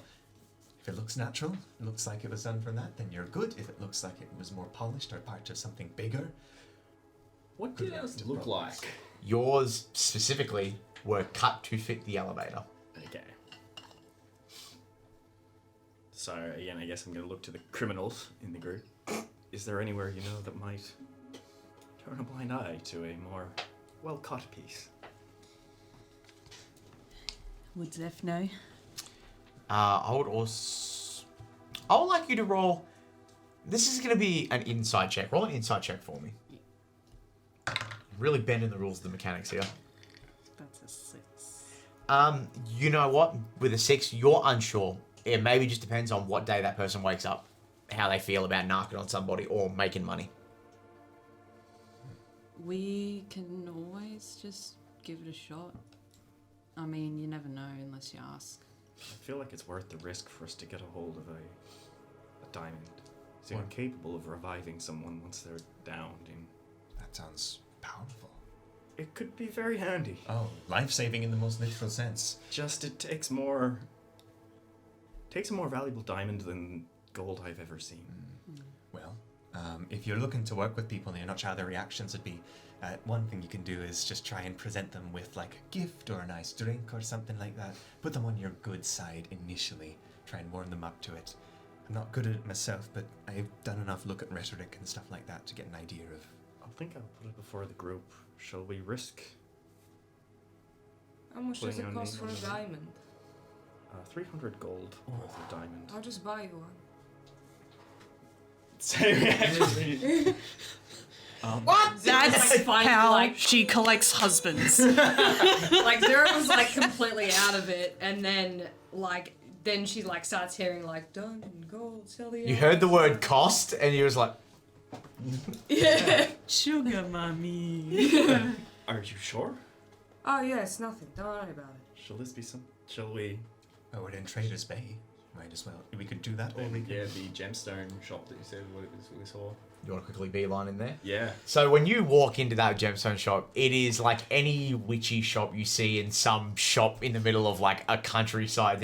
You just get hit with a the smell of like aroma, like whoa, Goddamn! and it almost knocks you off your feet. You're just like whoa, and you have to wait for a minute for your eyes to refocus back to where they are, and you see it's really low light candles, and it's bouncing and refracting off the many crystals on the shelves, and it's the incense is so thick you can see the smoke plume lines from where it's freshly burning. And as you open the door, there's like a whooshing, but it's like an arcane ringing because you see no bell, you feel no resistance. And from the back of the counter, you see this large, tall, large in the sense of tall but slender, Firbolg, woman with bright pink dreadlocks tied back in a bandana with a white fur and a soft pink nose. And Firbolgs, I believe, are like 7-8 feet. They're huge. They're the half giant folk, yeah. And you won't look like Talk, Hugo. like, thank you. As she hears the bell ring and looks for a moment, can't see you, and then sees you down the floor and like puts some like big specs on her. Hello there. See you're coming into my. What wares can I buy for you? Or I'm sorry. What wares can I offer you, young man? The smell makes it kind of funny. Just looking up in like amazement. Oh yeah, your also- neck's gonna hurt. You staying here much Yeah. longer. But also a small familiarity, as we've discussed. He was interacting with furbolgs in the past. Yes, yeah. And kind of steps up as tall as he can on something. We're just wondering if you had any diamonds by chance. Oh yeah, sure. I've got one of those. Let me go in the back here. And right, and of course it's a fucking bead door, right? It's like through the bead. And there's shuffling and mulling. Oh, now where did I put that? Like she's falling off the fucking wall, and eventually she walks out. And it's like, for her, it's like fits firmly in the palm of her hand. So for you, it's decent. But you look at it, and she goes, Yeah, that's one big diamond there. That'll sort you out real quick in a pinch, young man. You Can like I- that one? Oh, sorry. Do you mind if I have a look at it and just like as someone who's worked with like stone rock masonry, can I determine how valuable it is just from a glance? Oh, if it's within what it is. immediately. Yeah, that's That's the one. You're looking at the size of her hand, I right? can't believe that. And you're looking at it, it's like, if that got thrown at him, that would kill him. So you, and like it's when it's on the counter, you're like, that's fine. That's 300 gold worth. That's what. Wow. Are you sure? I just imagine like here, like there's the counter, there's her, and like if you're looking at it from the side, you just see like Hugle and Sebastian, and then in between their shoulders, you just see a bag go on the bench. Oh, thank you, dear. And she pushes it like, no. You're like, yeah, that looks a bit nice there. Thank you very much. What was You're your welcome. name? Sue. What was the name of the shop? Crystals. Crystals and components. Yeah. Well, thank you, Sue. I hope you don't mind me asking. You wouldn't happen to have any of those glass beads, those little spheres. You wouldn't happen to have any of those extra, would you? Oh, honey, you came to the right shop. I got beads in places I forget. And she walks over and brings out, and it's a crate, and just gets dropped. Come on. All of my friends are heathens. No. I'm surrounded by schmovits. I'll look for one that looks like kind of like a glass, one, especially if it's got like a little like wave. You know, some of them have like a little like wave textured thing inside them. Yeah, for sure. Like that, like glass, like glass marbles, thing. like when marbles get pressed. Like a marble. He's There you looking go. for a marble. Yeah, you got like a little tiger eye marble. Fantastic. How much for that one? Oh, you can just take that. I got heaps of these rolling around. Be careful on the way out. You might fall on one. Thank you. I appreciate that. And then he kind of scans the floor and realizes just how many there are and wonders how he didn't slip getting in. Oh yeah, there's heaps where you see they've just been shoveled under the under like the shelves where she just brushed them out of the way. She's lax as like the most unsettled like witchy woman you've ever seen. Nice. But you guys are able to leave. She's like, have yourself a good night there, and then easily pulls out a cigarette and just. In one drawer. The whole thing's gone like. So he goes, I don't think that was tobacco. You know it! As the door shuts. Oh, I didn't realize how fresh air could be into town. That place smelled like home. Really? God damn. Just a flashback of your dad parading around in high heels, lighting all the incense candles in the house. You will definitely say, I feel like I owe you. I need to give you something for that. And pulls out one of the potions he pulled out and hands that over. Oh. This is something, at least. Honestly, and she'll hold on to that. Hold on to that. It's fine. It's loose change for me. He was just like, I would like it to be known on the record too, drinking potions in combat is a bonus action. It is a bonus action for yourself, but it is an action to force feed it to somebody else. Okay. Fucking drink it. Basically, it's like, massage the throat. Yep. But, you continue. I'll try and take them to the house. For the Trader's Bay. Beautiful. So this is where the temperament of the neighborhood begins to change. Turning one corner, again into the deeper corner of Trader's Bay where it borders on New Northtown, you see that the street itself is blocked off. There is a clear blue ribbon. The knights that serve in Hannafrace wear blue tabards. It is the same color. And the blue ribbon X's between two buildings, and you see it's a T intersection. So you guys come up one side of the street, and then it blocks off at the end. But the ribbon is immediately you see in front of you, but there also seems to be some street up at the other ends as well. And the street itself looks like it was abandoned in the immediate moment of when it happened. There are still there are trees. You know, they plant trees into these greeneries in the stone, so that there's some sort of greenery that grows through the city itself. But these trees seemingly have been left to die. No one caring for them. One has been chopped down. There is a cart left down the road that has not been touched in a while, and there are still newspapers, crates, supplies just left in the side of these houses. And immediately with passive investigation, what you guys can see is there are no lights on in these houses. But the house that you are looking for, these are not buildings. These are singular homes, which are two-story, like kind of like Tudor-style houses, where there's like the top floor is a little bit bigger than the bottom floor. And there's 3 immediately on that street that you can gain access to, with 2 braziers on each end, which would normally house, if not primal fire, it would be arcane flame to give some light to the folks, but they are both off. The street is abandoned. And I will also give you, immediately in this era, there are 2 knights standing watch in the middle of the street. I will give it, you guys have not been noticed yet, because it seems their focus is more so on whatever they're talking about. They seem to be whispering to themselves. But you guys, I'd say basically from the center of that street, you guys are probably clocked about 80 to 100 feet away. So you've got a good level of leeway to get yourselves ready for whatever you intend to do. Zeph's gonna hide in the shadows. Make a hard check. So that is stealth, correct? Yes. That is a 15. Okay. So you slink into the shadows. Anyone obviously with a passive perception over 15 would know where Zeph has gone. But did she go? yeah, it's one of those cool shots where as everyone's walking and then like a lamppost walks past and then instantly Zeph's just gone. You watch as your skin transitions over to like just shaded black and you just melt into the shadow. So what's our intent here? One thing I'd like to look for, at least initially, is footprints.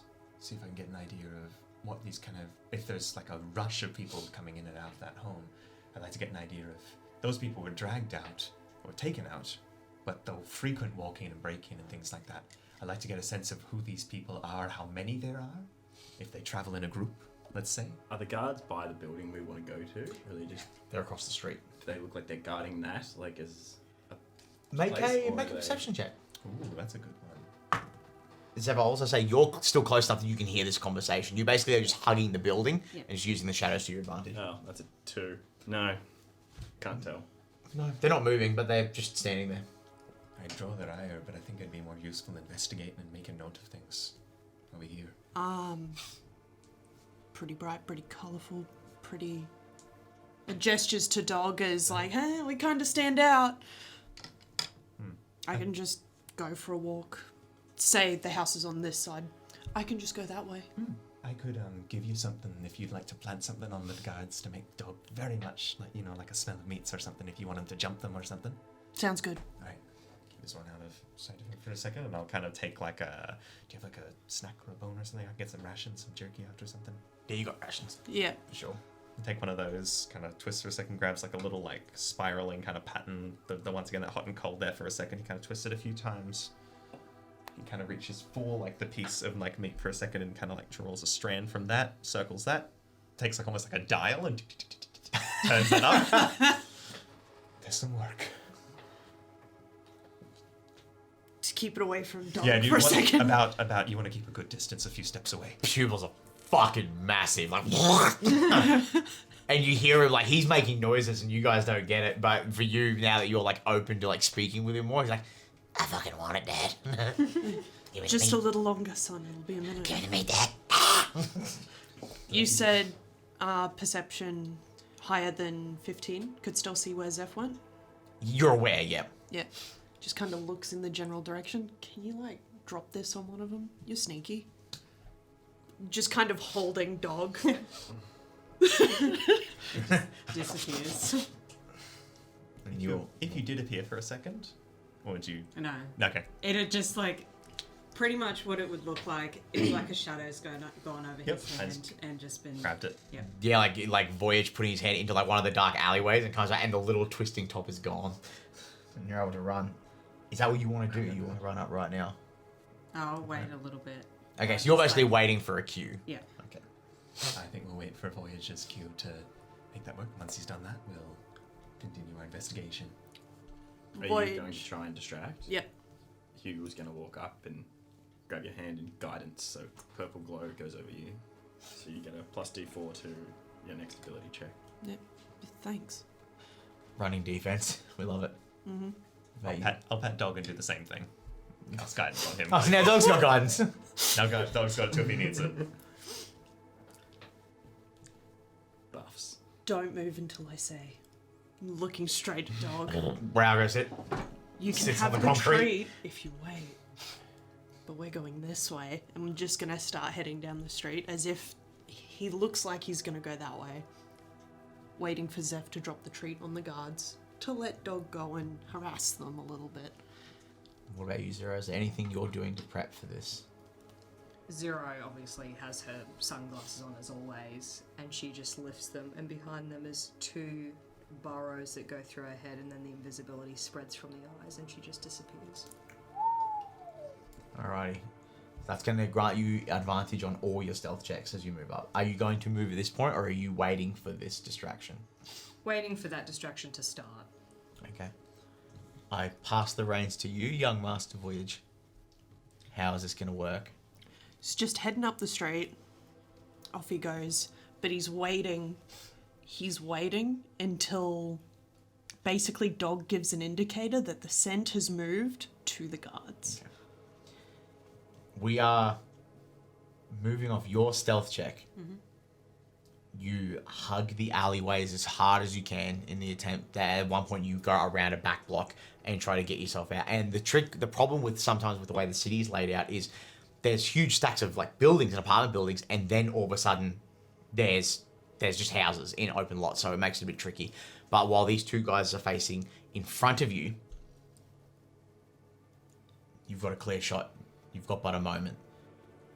You crawl as low as you can to the ground and move, and then ever so slightly you look at like this little floating object, and it lands on one of the tapestries of the guards, and you are able to recede back into the shadows.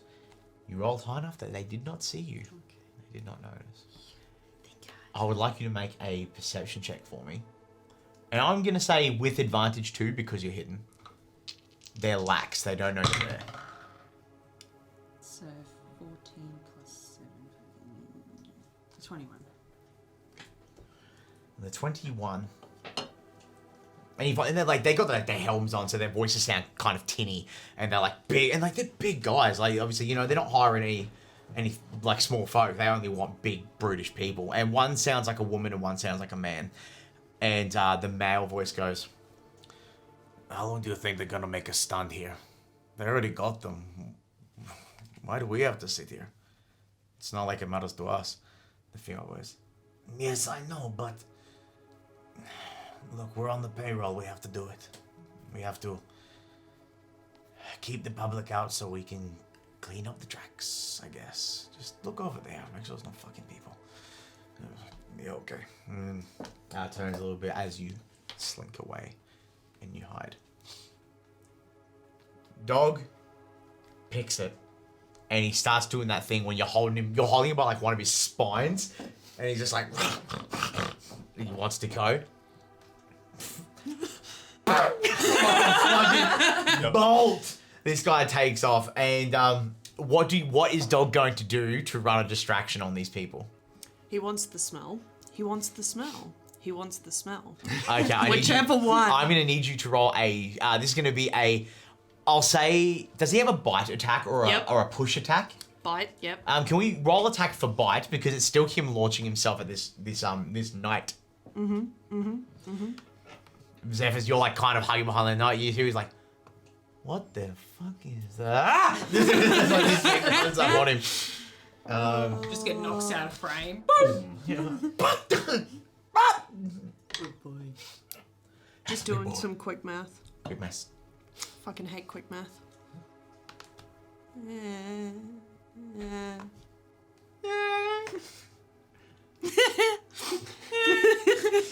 It's an 8. You watch as Dog barrels over towards the first knight on the left of the two facing the house, because the house that they're looking at was on the left-hand side.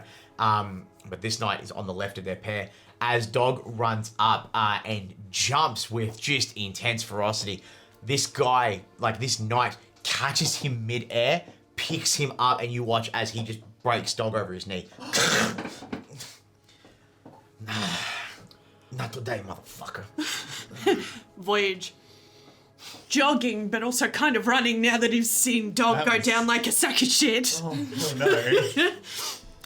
Oh shit, I'm so sorry. This yours? Yes. I don't know. Apparently you guys smell good. I'm sorry. Oh, deception, you piece of shit. You lying bitch. I'm gonna roll for both of them because they're both there. Insight. And it was a D4 for guidance? Yes, it is. Oh. That's still only a 15. The second knight, the female, and you find she like pulls the plate up like the little flappy thing, and walks over and really aggressively like grabs you by the shirt and throws you around. She's like, "You're not supposed to be here, little boy. I suggest you take your pets and get out of here before something bad happens." I'm sorry. I'm trying, but I... Can you let me go? Come on, Doug. Are we able to use this time to get into the house? That's the plan.